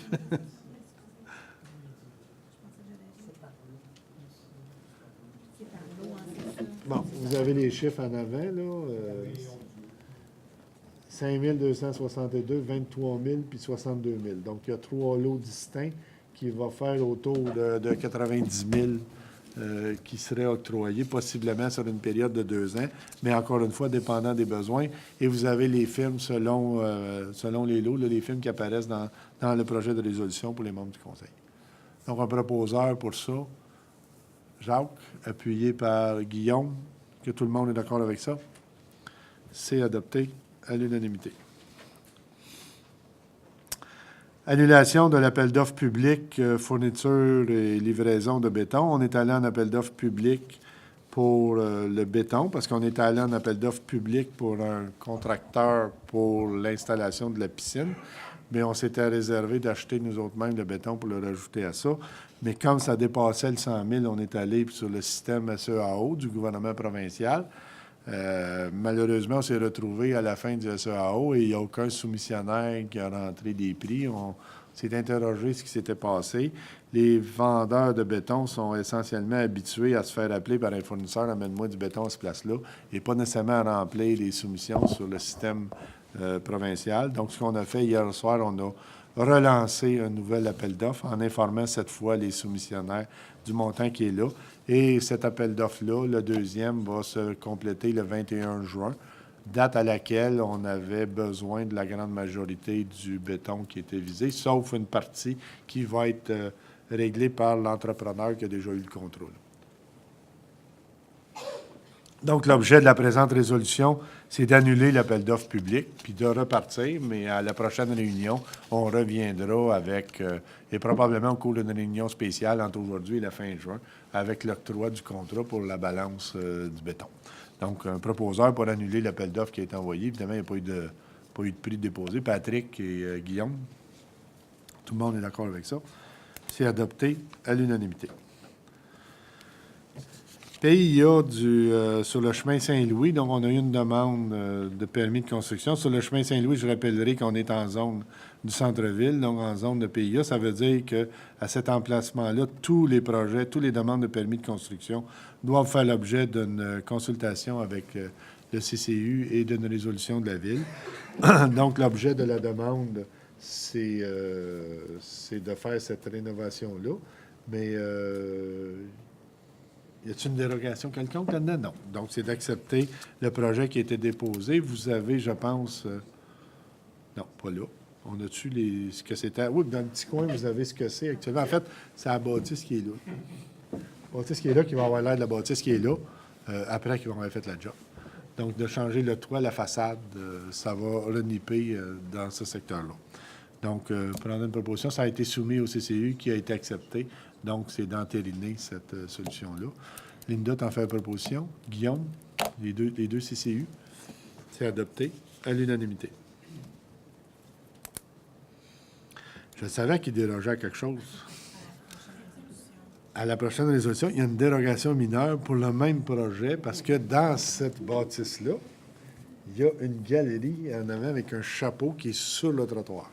Évidemment, la norme aujourd'hui, c'est pas supposé de bâtir avec un chapeau directement sur le trottoir, mais si vous regardez dans le coin qui est là, toutes les bâtisses sur la rue Chemin-Saint-Louis sont tous façades à côté sur le trottoir, donc on comprend que c'est un incontournable. Donc, l'objet de la résolution, c'est d'accepter la dérogation mineure, c'est bien ça. La dérogation mineure pour le projet du 119-121 Chemin Saint-Louis. Donc, vous avez en rouge, là, vous avez la galerie qui est en avant de la bâtisse qui se rend jusqu'à la limite du trottoir. Donc, un proposeur pour ça. Linda, Jacques, tout le monde est d'accord avec ça? C'est adopté à l'unanimité. Nomination d'un fonctionnaire désigné pour l'application de certains règlements d'urbanisme. C'est le monsieur qu'on vient d'engager. on va l'occuper à certains règlements, mais il y a aussi pour la désignation des cours d'eau, c'est la même chose. Okay, donc, il y a 2 résolutions dans son cas. On va être certain qu'il travaille à temps plein, qu'il ne s'en vienne pas ici en vacances. Donc, la première résolution, c'est 9.3 de nommer le conseiller en environnement à titre de fonctionnaire désigné pour l'application de certains règlements municipaux tels le règlement de zonage, les permis et certificats de lotissement de construction de PIA. Comme les autres inspecteurs en urbanisme, je pense, ça lui reconnaît les mêmes pouvoirs que les autres. Donc, un proposeur pour ça, Guillaume, oups, je regarde là, puis je l'appelle Guillaume et Jean. Hein? Ça va compléter l'affaire. Tout le monde est d'accord avec ça. C'est adopté à l'unanimité. Et 9.4, la responsabilité de la gestion des cours d'eau relève des MRC et la Ville ayant confié ce dossier-là à la MRC. Chaque Ville doit identifier face à la MRC une personne responsable de tous les dossiers de gestion des cours d'eau pour le territoire de la Ville. Et dans notre cas, c'est évidemment l'inspecteur en environnement, qu'on l'a décrit tantôt, c'est un des dossiers qui va avoir à s'occuper. Donc, il s'agit de nommer M. Arsenault, toujours le même, hein? Comme répondant pour la gestion des cours d'eau auprès de la MRC. Proposeur Gaétan, appuyé par Patrick. Tout le monde est d'accord avec ça? C'est adopté à l'unanimité.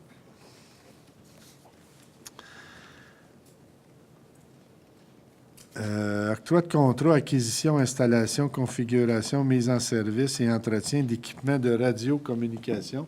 Ça, c'est un très gros dossier. D'abord, les sommes avaient été prévues dans le budget du plan triennal d'immobilisation. C'est un service de télécommunication pour le service d'incendie. Et on est allé en soumission conjointement la Ville de Salaberry de Valleyfield, la Ville de Beauharnois et la municipalité de Saint-Stanislas de Cosca pour un même système de télécommunication. Donc, vous avez la soumission des membres du Conseil. Le plus bas soumissionnaire, c'est le groupe CLR Incorporé au montant de 300 949,75 Et la part de la Ville de Beauharnois dans ça est de 95 500. Donc, le montant global, on l'approuve en approuvant le plus bas soumissionnaire, puis en approuvant aussi la quote-part de la Ville avec Valleyfield qui assume le reste et Saint-Stanislas pour une partie. Donc, pendant un proposeur, Patrick a fait la proposition, Gaétan appuie. Puis, Gaétan, tu me dis que Michel appuie? Oui. C'est adopté à l'unanimité parce que nous sommes tous d'accord avec ça. C'est bon. Alors, ça fait le tour des points qu'il y avait. Il n'y a pas d'affaires nouvelles. En point de communication, le premier point, je veux vous informer qu'il y aura une séance d'information parce qu'on avait parlé de faire en juin une séance d'information pour les travaux de la rue Ellis, pour dire à tout le monde, on avait promis aux commerçants qu'on les informerait de l'avancement des travaux. Juste vous dire que depuis l'année passée, parce qu'on aurait prévu faire cette année les travaux de la rue Ellis, je rappellerai que l'année passée, Hydro-Québec, les discussions qu'on a eues avec Hydro-Québec nous ont amené une ouverture pour qu'Hydro-Québec procède à l'enfouissement des fils sur la rue Ellis. Donc, il y a eu des études qui ont été faites. Il y avait deux hypothèses. Un enfouissement partiel, donc juste les fils qui traversaient en gardant les poteaux sur un côté des rues, avec tout le filage qui retraversait par l'autre bord. Ou la deuxième hypothèse, qui était l'enfouissement complet du réseau filaire sur l'ensemble de la rue Ellis.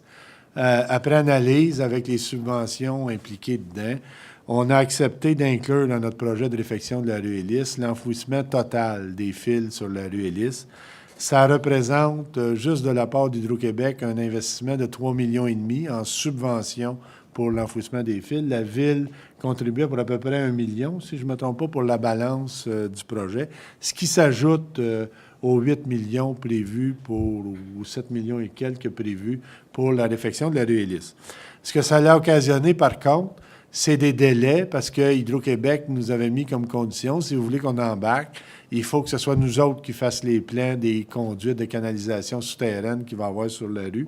Et c'est nos services d'ingénierie qui vont procéder à la fabrication des plans et devis. Il faut croire que c'est bien compliqué parce que ça a pris toute l'année et c'est pas encore complété. L'échéancier, c'est qu'Hydro-Québec devrait nous fournir pour la fin de 2017 les plans de construction pour le réseau, ce qui devrait nous permettre d'aller en appel d'offres en mars 2018 pour ouvrir les soumissions en avril et débuter les travaux fin avril, début mai, pour compléter les travaux de réfection dans l'année 2018, donc avant décembre 2018. Donc, c'est reporté au printemps prochain. Là, ce qu'on vous dit, c'est que le 23 août 2017, il y aura une réunion spécifique à cet effet. Cette réunion-là, elle sera publique. On invite évidemment tous les commerçants et les résidents de la rue Ellis et du centre-ville en général, mais également tous les résidents de Bois-Noir à assister à cette rencontre-là où on va présenter, dans un premier temps, quelle est exactement l'hypothèse retenue qui a été retenu pour l'aménagement de la nouvelle rue Ellis. On va vous présenter la configuration que ça va avoir. On va vous présenter l'effet que ça peut donner aussi d'enlever tout le filage sur la rue Ellis. Et on va aussi vous parler de façon beaucoup plus précise, un, de l'échéancier des travaux et deux, des mesures qu'on va prendre pendant les travaux. On comprend que jouer dans la rue Ellis pendant 8 mois, c'est pas évident.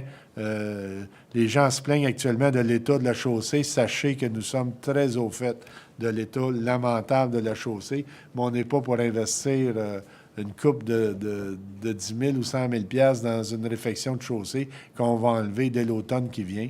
Là, on va essayer de patcher au mieux qu'on peut. Il faut se patienter. Je vous invite à la patience parce que, dans le fond, ça va être pire l'année prochaine. C'est ça que je peux vous assurer. Parce que l'année prochaine, ça va être la pelle mécanique qui va être dedans. Ça va être les trous. Quand on parle de réfection de la rue, là, il faut que vous compreniez qu'on parle de la rue, des égouts, de l'aqueduc. On rechange tout.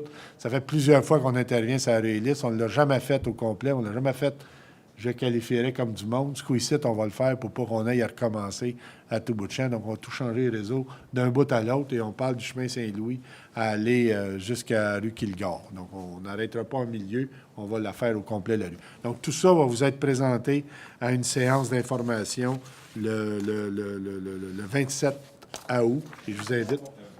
Le 23 août, mais on va le republier dans Le Bois-Noir vous informe. On va le redire à la prochaine assemblée aussi. Et on vous invite à être présent. Je pense que c'est important d'aller voir ce qu'on compte faire avec cette rue-là et qui va s'ajouter à l'investissement qui va être en cours de cette année pour la marina. Et vraiment, la nouvelle vocation du centre-ville, on va la voir émerger dès l'an prochain.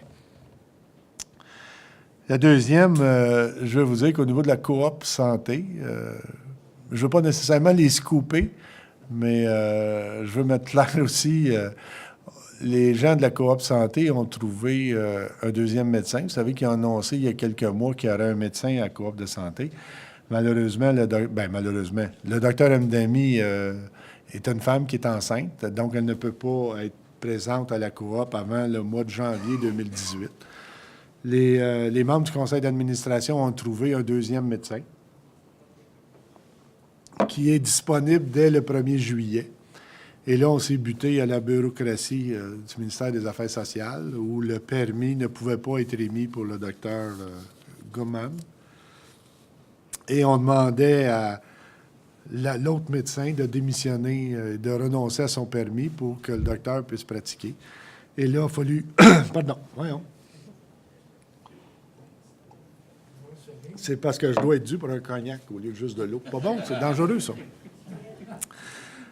Moi, j'ai communiqué avec les gens du ministère des Affaires sociales. J'ai essayé de me faire expliquer comment, en 2017, on pouvait demander à une femme enceinte de démissionner pour laisser sa place à un homme. On a eu bien de la misère à me répondre à ça.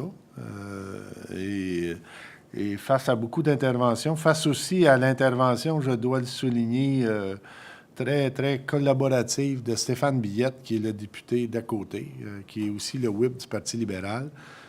Stéphane nous a accompagnés tout à fait là-dedans. Il a tenu une rencontre avec le ministre Barrette, avec Mme Charlebois, avec les hauts fonctionnaires de la santé. Et on leur avait donné un ultimatum jusqu'à lundi. Et vendredi, j'ai reçu un avis comme quoi, j'ai ici le courriel, là. Je vous annonce donc officiellement que vous pourrez obtenir le PREM 2017 prise en charge pour travailler à la coop de Beauharnois et que Mme le Dr M. Dany recevra en 2018 un autre permis dès janvier pour pratiquer à la coop de Beauharnois. Donc, je suis très content du travail, je suis très content de l'implication du député Billette dans ça qui nous a aidés. J'avais aussi contacté Mme Charlebois de l'autre côté, qui est ministre en lien avec M. Barrette. Je suis très content qu'il nous ait entendus, qu'il ait accepté de ne pas continuer dans le chemin qui n'avait pas d'allure, là. Donc, c'est clair. Vous allez avoir une annonce beaucoup plus concrète de ça de la part de la coopérative de santé dans la semaine à venir ou les semaines à venir qui vont vous dire comment ça va se passer, à compter de quand, mais c'est au début de juillet. On a fait beaucoup de pression parce que la coop était très en péril. Il y avait 1200 participants la première année. On est tombé autour de 600 la deuxième. Et on s'en allait à peu près vers zéro dans une troisième année. Ça, on n'était pas capable d'aller avec un médecin. Vous voyez qu'on a besoin d'un docteur. Je pense que ça vient d'assurer la survie de la coop. Ça vient de relancer le dossier.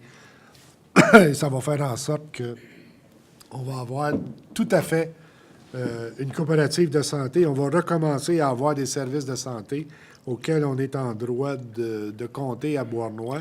Et je rappellerai que quand on a fait la consultation du Beauharnois 2020, ça a été un des premiers critères qui avait été énoncé, le manque flagrant de services de santé. Donc là, on va avoir une réponse à ça. Donc, je suis très heureux de vous dire ça et de souligner le travail particulièrement qui a été fait par Stéphane Billette et son adjoint Jean-Pierre Mécanizé dans ce débat-là. J'ai aussi assisté vendredi, à une pièce de théâtre dans la salle Auguste Hébert, l'ancien hôtel de ville de Maple Grove. Et j'ai été enchanté de la qualité de cette pièce de théâtre-là. Là, Éric m'a donné un papier, puis je ne sais pas quoi j'ai fait avec. Je l'ai classé. Ah, ici. Je souligne le travail de ces gens-là qui, depuis un an, je pense, ont monté la pièce. Il y a eu une mise en scène, je pense... écoutez, c'est Marie-Thérèse Quitton, Dominique Trudel pour la mise en scène, les acteurs Gérard Jaudry, Nancy Gagnon, Sophie Vignet, Lynne Lamontagne, Carole Coutu, Jean-François Deguerry, Yolande Allary. Ça a été une soirée extrêmement intéressante. Tu ne l'avais pas assisté, c'est dommage. Il n'avait que quelques représentations, mais ce sont des gens d'un professionnalisme surprenant. Ça avait l'air des vrais acteurs professionnels sur place. En tout cas, j'ai trouvé ça très intéressant. J'en profite pour souligner leur travail et vous dire que si ça se reproduit, parce qu'ils veulent continuer l'année prochaine, manquez pas le troupe des Beauharnois. Beauharnois, A-R-T-N-O-I-S. C'est Ça a été une très, très belle soirée. Finalement, j'ai donné une conférence de presse aussi la semaine passée. Je veux revenir là-dessus. J'ai annoncé officiellement, et je le confirme, je ne serai pas candidat à la mairie en novembre prochain. Je m'étais engagé, quand je suis arrivé en 2009, à faire 2 mandats, à remettre Beauharnois sur la carte, à préparer la ville à l'arrivée de l'autoroute 30 parce que nous n'étions pas prêts à accueillir ça. Nous avons, depuis ce temps-là, je vais me permettre un rapide bilan. J'aurai l'occasion de revenir, mais je ne peux pas m'empêcher de rappeler que nous avons commencé par gagner une 3e sortie d'autoroute. Nous avons osé demander à Rio Tinto Alcan de nous céder les installations quand ils nous ont fait le cadeau de devancer de 2 ans la fermeture des salles de cuve. Ils ont accepté de nous céder ça. Ils ont accepté de décontaminer ce site-là avant. Depuis ce temps-là, nous avons revendu les installations à OVH, hébergeur informatique, à Chlortech, une entreprise qui fabrique du chlore à partir des produits de PPG, à Balance-le-Duc et Thibault, qui s'est installé dans les terrains de Rio Tinto Alcan, Environor qui vient d'ouvrir ses portes, Expertise PG qui s'est bâtie sur la rue Mécanisée en arrière, 2 autres bâtisses qui ont été construites par la Londe-Briand et revendues et occupées actuellement par 4 autres entreprises qui sont localisées là. Nous recevons actuellement plus de revenus de taxes des terrains de Rio Tinto Alcan que nous en avions auparavant de Alcan. Il y a plus d'emplois sur le site qu'il y en avait auparavant à Alcan, en sachant évidemment, puis en comptant les 75 emplois que Alcan a quand même gardés sur place avec les fourneaux qui sont toujours en opération là. On a aussi osé demander à Hydro-Québec de nous vendre des terrains pour créer un parc industriel. On a acheté 15 millions de pieds carrés de terrain. Ça a coûté 8 300 000. On nous a traités de fous beaucoup de fois, beaucoup plus qu'une fois. Et grâce à ça, la ville de Beauharnois est maintenant sur la carte. La ville de Beauharnois est dans une situation économique que tout le monde nous envie, qu'on n'a jamais vécu et que bien peu de villes vont avoir l'occasion de revivre dans le passé. Parce qu'on a, entre autres, fermé l'année 2017 avec 17 400 000 de surplus, avec un fonds de développement économique de 2 millions, j'en ai parlé tantôt, on va en utiliser une partie pour la construction de la capitainerie, un fonds de développement de 2 millions. Une situation extrêmement enviable pour le monde municipal. Vous avez vu le chantier actuellement en cours de IKEA, qui passe en grande vitesse. IKEA, on parle d'un investissement de 175 à 200 millions. On parle de probablement 200 emplois et peut-être plus là-dedans. Vous allez voir probablement le plus gros chantier dans le coin. On nous disait que ça serait immédiatement après le pont Champlain, le plus gros chantier dans la région de Montréal. À ça, vous en avez vu, on vient d'en annoncer 2 autres. Il va en avoir d'autres. On a osé dans le même temps demander au ministère de nous revendre les terrains qui avaient exproprié, entre autres, l'autoroute 30. Grâce à ces terrains-là, on a amené chez nous le groupe Ardennes avec le projet District Beauharnois. On parle de 45 millions d'investissements commerciaux. On parle de plusieurs centaines d'emplois. Même en excluant les emplois du IGA qui ont simplement déménagé, ça laisse au-dessus de 300-400 emplois supplémentaires à ce qu'il y avait avant, sans compter ce qui va s'ajouter dessus dans les prochaines semaines parce qu'ils sont en train d'ouvrir. Et le projet Mallette qui va voir le jour dans le courant de l'année qui vient pour l'autre partie du boulevard Cadieux. On a aussi obtenu de CSX la fermeture de la cour de triage et le déplacement de ça dans le parc industriel. Vous voyez actuellement la marina qui se met en train et qui va voir le jour l'année prochaine. On a doté la ville de Beauharnois d'une structure administrative et de personnel compétent, qualifié et en nombre suffisant pour répondre aux demandes des promoteurs, pour préparer les projets de mise en place du Beauharnois 2020. Et je suis très heureux de la qualité du travail rendu par l'équipe d'administration. Je l'ai dit en conférence de presse, j'ai souligné à la fois l'accueil que Manon nous a fait au Conseil quand on est arrivé en 2009, les 7 nouveaux qui s'assoyaient à table avec une administration qui ne savait pas trop sur quel pied elle devrait danser dans les prochains mois. Je pense qu'on a été fort bien accueillis. Ils ont accepté de travailler avec nous et d'embarquer dans la vision qu'on avait. Je pense à Alain Gravel, qui a été le premier nouveau qui s'est joint à nous, qui, depuis, a passé une période très difficile pour sa santé, mais qui continue à travailler avec la Ville de Beauharnois, entre autres dans l'important dossier de la Régie des sports et loisirs Beauchâteau. Et finalement, Julie, qui s'est joint à notre équipe, Julie Fortin, qui mène de front à peu près 14 dossiers, qui, depuis 8 jours, est en formation pour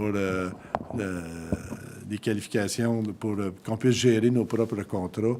Julie, qui a doté cette équipe-là et qui motive, qui mène son monde, que je remercie infiniment, parce que sans ton travail et sans celui de tous les employés de la Ville, jamais on serait passé Beauharnois de l'état où on était en 2009 à l'état où on est aujourd'hui.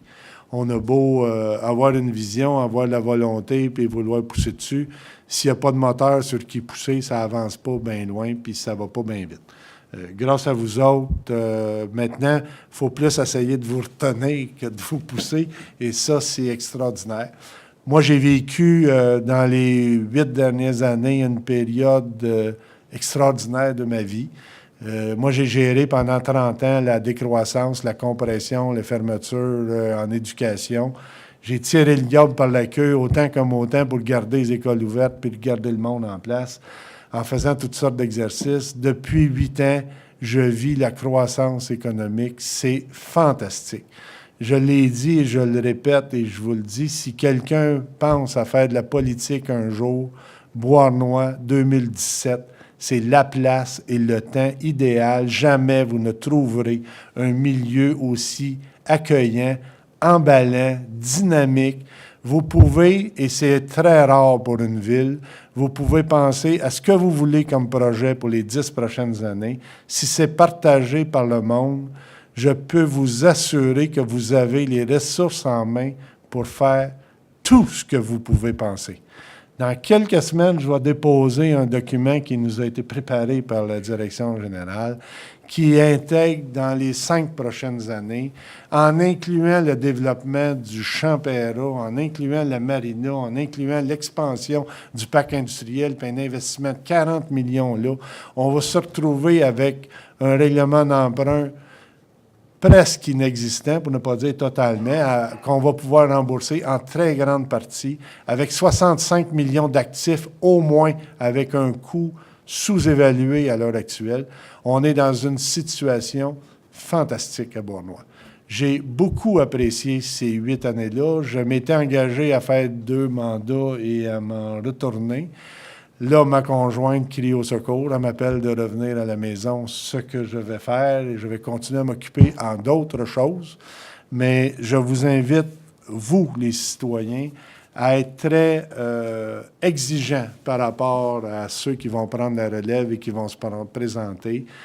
Quelqu'un qui se présente dans une ville aujourd'hui doit avoir une vision de ce qu'il veut faire, doit avoir une idée de là où il s'en va, être capable de vous l'expliquer, puis être capable de vous embarquer, puis acceptez pas n'importe quoi. Acceptez ce qui va faire votre affaire. Soyez exigeants par rapport à vos représentants. Moi, j'ai très confiance qu'il y a du monde qui va être capable de prendre la relève. Je suis persuadé de ça.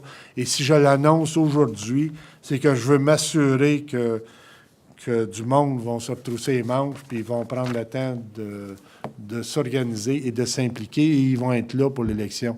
Moi, j'ai confiance en l'avenir, et ne croyez pas le monde qui disent que je m'en vais d'un canton de l'Est à Québec ou je ne sais pas où dans le monde parce que je ne veux plus rester à Beauharnois. C'est pas vrai.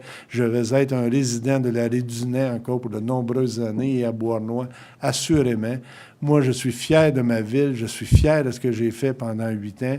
Je suis fier de l'équipe qui m'a accompagné dans ces 8. Je vois Bruno en arrière. Je pense à Jocelyne qui était là dans le premier mandat, à Jacques et Linda qui se sont joints à nous et qui ont embarqué dans cette vision-là et qui ont travaillé d'arrache-pied avec le Conseil pour avancer.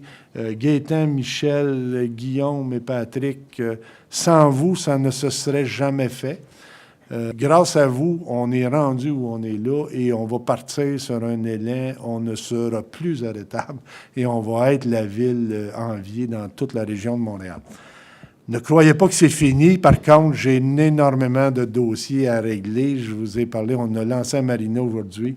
Je ne partirai pas sans avoir fait un pas puis d'avoir enclenché le règlement du Champéra, je l'espère de tout cœur. Je lâche pas mon chum Saint-Pierre sur le bord de l'eau. Je ne décourage pas de finir quelque chose avec ça. Hydro-Québec sont déjà prêts à s'asseoir à la table pour ajouter 20 millions de pieds carrés à ce terrain-là. Et je serai la semaine prochaine à la communauté métropolitaine pour déposer une demande de réduction de périmètre métropolitain pour obtenir le développement du secteur chemin Saint-Louis, Saint-André, autoroute, tout ce grand débat-là. Il reste encore 4 mois devant. Moi, je vais continuer à être là, bien plus que 4 mois. C'est encore 5-6 mois. Je vais être encore là jusqu'au bout. Je ne lâcherai pas. Puis après ça, bien, vous aurez à prendre la relève. Je vous cède le flambeau et vous continuerez à faire de Beauharnois la ville. Dans les 2 prochaines années, vous devrez, ensemble avec la population, déterminer ce que sera Beauharnois 2030. Et c'est à vous de le faire. Vous avez 2 ans pour le faire, pour le mettre en application après ça pendant les 10 suivantes. Là-dessus, je vais être encore là la prochaine assemblée. Je vais être encore là les 3 ou 4 suivantes, assurément. Et on ne va pas lâcher avant le mois de décembre prochain. Merci beaucoup. En 2009, je me suis présenté comme candidat pour le poste de conseiller municipal du district numéro 1 des Îles de la Paix. J'avais promis de m'impliquer ardemment dans le nouveau Beauharnois, de profiter de l'expérience de mes concitoyens pour redonner à ma ville la vigueur et la jeunesse qu'elle avait perdue avec la fermeture des usines. Je voulais et nous voulions la faire vivre sans les inconvénients de la fumée et des produits toxiques. Nos jeunes ont plein d'espoir et nous voulions que cet espoir devienne réalité. Il est maintenant plaisant de constater que M. le maire Claudino, les conseillers de 2009 et 2013, l'équipe de la ville, les directeurs, les directrices, l'école blanc, l'école bleue, tous ensemble, avons mis Beauharnois sur la carte. Nous lui avons redonné son prestige et je dirais qu'elle a récupéré ses lettres de noblesse. Ce que plusieurs avaient cru comme utopique prend maintenant forme. La majorité des promesses sont réalisées ou sur le point de se concrétiser. Pour n'en nommer que quelques-unes, un peu comme M. le maire l'a fait, le parc industriel, 3e sortie de l'autoroute 30, développement du pôle commercial Beauce-Cadieux, logements sociaux, l'édifice des Chutes, la coop santé. Et je salue aussi Mme Nancy Soto et son équipe pour la coop santé avec le gros travail qu'ils ont fait. Le parc, les nouveaux parcs qu'on a fait avec les jeux d'eau, bientôt une nouvelle piscine, la marina, et l'entente avec les municipalités environnantes. Je suis très satisfait, puisque ces 8 années ont été très productives, à l'image d'une ville prospère, d'une ville dont les efforts de tous et chacun l'ont propulsé vers des attentes et des projets grandioses et innovateurs. Je désirais faire 2 termes, et ces 2 termes, je vais les compléter, ont été à l'image des espoirs que j'avais souhaités pour ma ville. C'est avec une certaine nostalgie que j'ai délaissé à la fin de mon terme mes confrères et mes consoeurs du Conseil ainsi que tous les employés de notre ville. J'espère que la personne qui héritera de ce siège travaillera avec le Conseil et la direction, travaille tout en poursuivant avec la même ardeur et la même conviction la continuité de cette belle et grande aventure. Je vous remercie.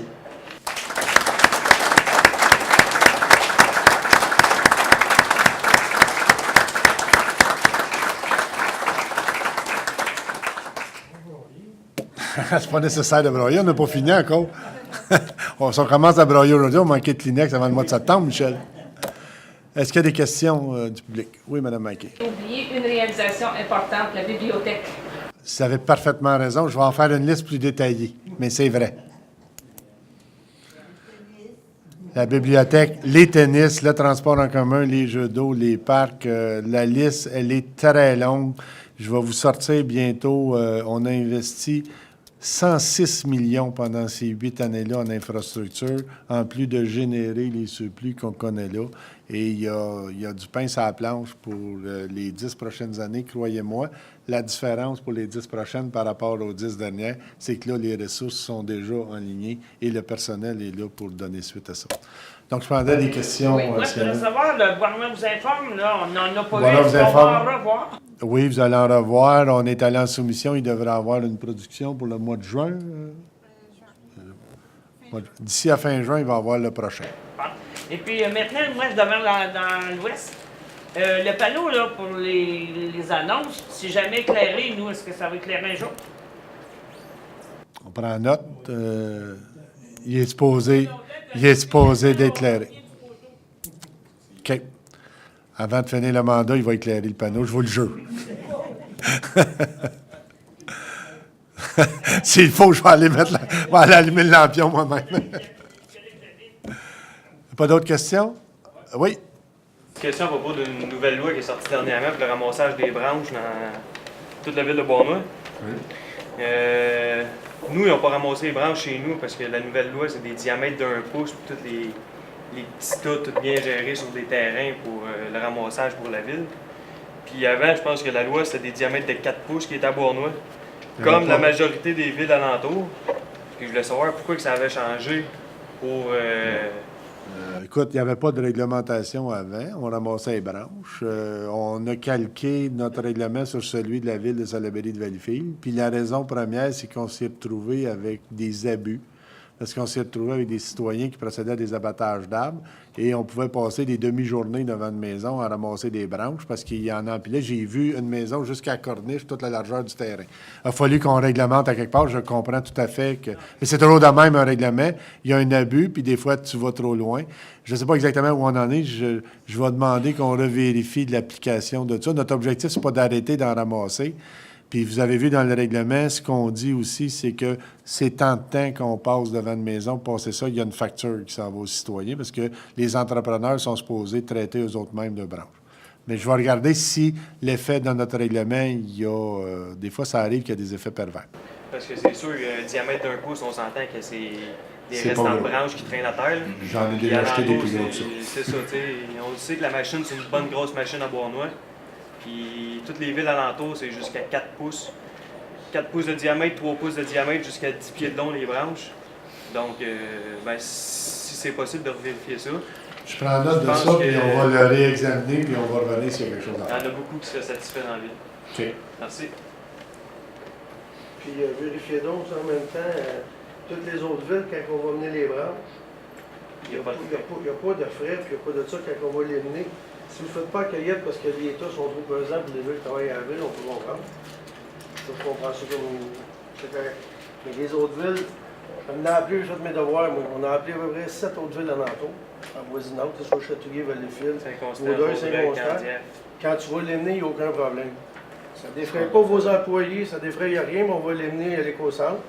Ça, je ne vois pas pourquoi que ça créerait un problème, parce que quand on arrive là, tu as le droit à 2 visites. Moi, c'est pas parce que je n'ai pas d'adresse, j'en ai en masse. C'est la question que celui qui a un trailer de 4 par 8, il va y aller peut-être 10 fois aller porter des branches. Je ne suis pas un contracteur, mais il a fait un nettoyage chez eux qui fait valoir sa maison peut-être plus belle, je ne sais pas. Sauf qu'un voyage de mon truck avec un trailer, qui compte pour un voyage, puis l'autre, il y a un petit trailer de 4 par 8, C'est pas la même chose. c'est pas la même affaire. Écoute, je vais regarder. Je n'avais pas conscience qu'on chargeait ou on empêchait d'aller porter des branches, là, parce qu'à ma connaissance, c'est quoi ça? Après 2 fois. Bon, ben écoute, je vais regarder ça, puis on va voir si on peut faire quelque chose pour améliorer la situation. Une autre histoire pour qu'est-ce qu'on a eu en début de réunion, l'histoire de l'eau comme d'eau pluviale, mettons. Oui, oui. À Bois-Noir, vous êtes sur le réseau d'eau, mettons, là, ça c'est correct. Quand on arrive dans le secteur des galets à Valoche, là, il n'y en a pas, c'est rien que le sanitaire qu'il y a là. C'est quoi que vous entendez? C'est un combiné. Dans le secteur de Mélogis, c'est la rue principale. C'est un combiné. C'est ça le problème. Si on avait un réseau d'aqueducs séparés, d'égouts séparés de l'aqueduc du pluvial, on n'aurait pas ce problème-là. Là, on a dans le Galet des réseaux combinés. Donc, ça amène toute cette eau-là au bassin de décantation dans le cas du secteur ouest. Oui. Sauf que c'est rien comme la partie en bas que vous avez faite il y a une couple d'années, que vous avez... La rue fait principale la qu'on a principale. faite. Oui. Je parle ailleurs, mais le juillet, vous avez dit que vous allez envoyer des techniciens ou je sais pas quoi, des maisons, des inspecteurs. Mais c'est-tu des inspecteurs qualifiés qui vont aller vérifier ça? Parce que moi, j'en ai les bâtisses, là, mais le drain français, il s'en va pas, mettons, comme dans le pluvial, là. Bien, on va parler avec le monde. Moi aussi, j'en ai un drain qui descend de ma dalle. C'est un tuyau qui s'en va dans le côte plus loin, mais ça paraît pas. Mais on va parler avec le monde, puis on va nous donner une réponse. On va pas arriver en sauvage. Parce que je sais aussi qu'il y a du monde que toutes les filiales le pètent dans le sol, ils ont mis ça sur le sanitaire. Ça, c'est sûr qu'il y en a. Là. Oui, c'est Ça, sûr qu'il y en a. affaires-là, ça, je comprends que ça devrait être réglé. Ça, c'est sûr, certain, ça l'aide pas. C'est sûr, ça reste un problème. Puis quand tu te retrouves avec ton sous-sol inondé, tu trouves pas ça drôle. Mais quand on a des pluies comme on a cette année avec le niveau d'eau qu'on vit dans le fleuve, bien, c'est plus facile de se retrouver en période d'inondation si tu surcharges en plus les réseaux inutilement. Mais c'est clair qu'on ne va pas arriver puis émettre un ticket en disant change ton drainage. Là. On va poser la question au monde, savoir qu'est-ce qu'il y en est, puis on va essayer de faire des suggestions pour trouver une solution qui est à un coût abordable aussi. Là. C'est bon? Oui, madame. Suite à votre intervention, là, c'est presque gênant de faire une petite plainte.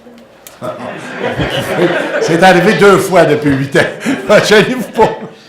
Ça fait 2 fois que j'appelle aux travaux publics pour savoir qu'est-ce qu'ils vont faire avec les arbres morts dans le boulevard Lucier. Et j'ai toujours pas de réponse. Alors, je m'adresse à vous. Qu'est-ce qu'il y a? Au bout Les de la arbres rue, morts dans le boulevard Lucier. oui, vous avez planté des pommiers décoratifs qui sont super beaux, mais il y en a 3 au bout de la rue qui sont morts. OK. Est-ce que vous allez les remplacer? Vous allez les abattre? J'ai envie de vous répondre qu'on va sûrement les remplacer, puis on ne les laissera pas là s'ils sont morts. À quand on va le faire, je ne le sais pas, mais je vous promets que je vais le savoir. Avant décembre, c'est bien sûr. Moi, je gagerais quasiment avant fin de juin qu'on va savoir ce qui va se passer avec ça. Je le prends en note, madame, et oui, on revient là-dessus. Oui, en passant, on va mettre le feu dans l'arbre. De toute façon, il est sec. Oui. Oui, bonjour, Martial Crête. Sur le sujet de la capitainerie d'emprunt qu'on veut faire pour ce montant-là, au début, il y avait un projet qui était avec un promoteur. Oui. Il y avait une possibilité de subvention aussi qui venait du gouvernement. Bien, on a obtenu une subvention de 500 000 dans les programmes PIC, je ne sais pas quoi, là, avec le gouvernement fédéral. C'est la seule subvention qu'on est capable de chercher parce qu'au niveau provincial, il n'y avait pas d'autres plans de subvention pour ce type de projet-là. Je l'ai dit, on va s'en aller en appel d'offres pour un développeur parce que quand je parle du 90 000, c'est le remboursement du Fonds de développement économique sans intérêt. Donc, le 900 000 divisé par 10, c'est ça le Fonds de développement économique de la Ville. Mais en plus de ça, il va falloir aller chercher un autre 125 000 et celui-là va venir du développeur. Parce que c'est lui qui va payer pour la totalité du règlement. Nous, on va en assumer 900 000, puis lui, il va assumer le 2 millions restant pour se rendre aux 3 millions global de l'ensemble du projet. Nous, notre part est limitée à 100. Puis plus que ça, parce qu'elle est limitée à 90 000, mais on a aussi mis dans la clause, quand on va aller en appel d'offres, que tous les revenus de location de la capitainerie vont demeurer à la Ville de Beauharnois. Donc, c'est pas à lui. On ne confie pas une bâtisse qui va pouvoir l'utiliser. Et ça va être une magnifique salle au 2e étage vitrée avec vue sur le lac. Là. La bâtisse va continuer à appartenir à la Ville. La marina au complet va continuer à être... Il y a une corporation de la marina qui va gérer ça, qui va aller en appel d'offres, mais la marina demeure propriété de la Ville et la corporation est sous le contrôle de la Ville. Mais on ne sera pas l'opérateur, parce que dans le passé, on a prouvé qu'on n'était pas des bons opérateurs. On a aménagé une marina, puis on l'a scrappé, puis on ne l'a pas renouvelé quand on passe au feu. Et un entrepreneur privé aurait fait ça autrement. Je pense que ce n'est pas notre bague de gérer des marinas, mais c'est notre bague de les faire en sorte qu'elles se construisent. Bon. Oui, madame. Moi, il y a une question qui est peut-être foraine, comme disent les jeunes. Mais je veux savoir, il y a une piscine creusée, abandonnée, qui a de l'eau stagnante là-dedans, puis ça commence à sentir méchant. Est-ce qu'on est obligé de forcer ce propriétaire-là de nettoyer sa piscine, de la partir, ou de faire quelque chose avec ça? Ça dépend. Écoutez, il y a plusieurs questions là-dedans. Est-ce que c'est dangereux pour la santé? Est-ce qu'elle est accessible, cette piscine-là? Je ne sais pas. Vous faites une plainte, on va aller voir. C'est pas facile de forcer quand c'est juste une question d'esthétique, mais la question des odeurs est aussi à tenir en compte. L'eau qui est stagnante, ça finit par sentir le diable. Mais notre inspecteur va aller voir et on va voir les mesures. Une fois qu'on a décidé de prendre des mesures, ça ne veut pas dire que ça règle le problème rapidement. Il y a des délais légaux, c'est très long, mais il faut le savoir pour intervenir. Faites-nous, donnez-nous l'information, on va aller voir. C'est bon? Oui, Étienne. Juste à dire, félicitations autant à l'ensemble, je pense, du conseil, M. le maire, tous les projets que vous avez énumérés tantôt. Je suis vraiment impressionné de la rapidité que tous ces projets-là ont été mis en place. Je pense que, vous l'avez dit, ça donne ça fait un effet levier, je pense, pour la municipalité de Warnock. Puis ça, dans le fond, dans ma base, je tiens à féliciter pas mal tout le conseil, l'équipe de travail. De ma base aussi, dans un autre temps, je voulais remercier l'ensemble du conseil aussi. Parce que, bon, je suis directeur, effectivement, de la Maison des Jeunes de Beauharnois. Je pense que l'aide que vous nous accordez était vraiment nécessaire. Et écoutez, on arrive justement à un moment donné qu'on a la corde au cou, on vit une récession pour nous actuellement, ça devient de plus en plus difficile. Comme vous l'avez dit tantôt, on a à peu près 5300 jeunes qu'on a eu l'année passée. Ça fait du monde à la messe. On a à peu près une moyenne de 37-38 jeunes par soir. Des fois, on peut en avoir 150 aussi quand on fait des événements. Ça fait pas mal de monde. On est un peu victime de notre propre succès parce que normalement, c'est 2 animateurs par maison de jeunes qu'on a habituellement. Là, nous, à cause de notre succès, on a un vrai, c'est minimum 3, des fois 4, si on veut garder un ratio. Fait que dans le fond, l'aide que vous apportez est comme vraiment nécessaire. Là. On ne sait plus où les mettre, sinon les jeunes. Fait que c'est important. Puis bref, je voulais faire la voix un peu les jeunes aujourd'hui par rapport à la Maison des Jeunes, mais aussi à l'avenir de la ville, parce qu'on voit vraiment que l'emploi, que tout l'essor économique qui arrive actuellement fait en sorte qu'il y a beaucoup d'emplois pour nos jeunes. Donc avant, entre les temps noirs et travailler au camp de jour, tu avais pas mal tout ce que tu avais. Maintenant, tu peux aller travailler un peu partout, puis ça, c'est vraiment, je pense que les jeunes l'apprécient beaucoup. Merci, Étienne.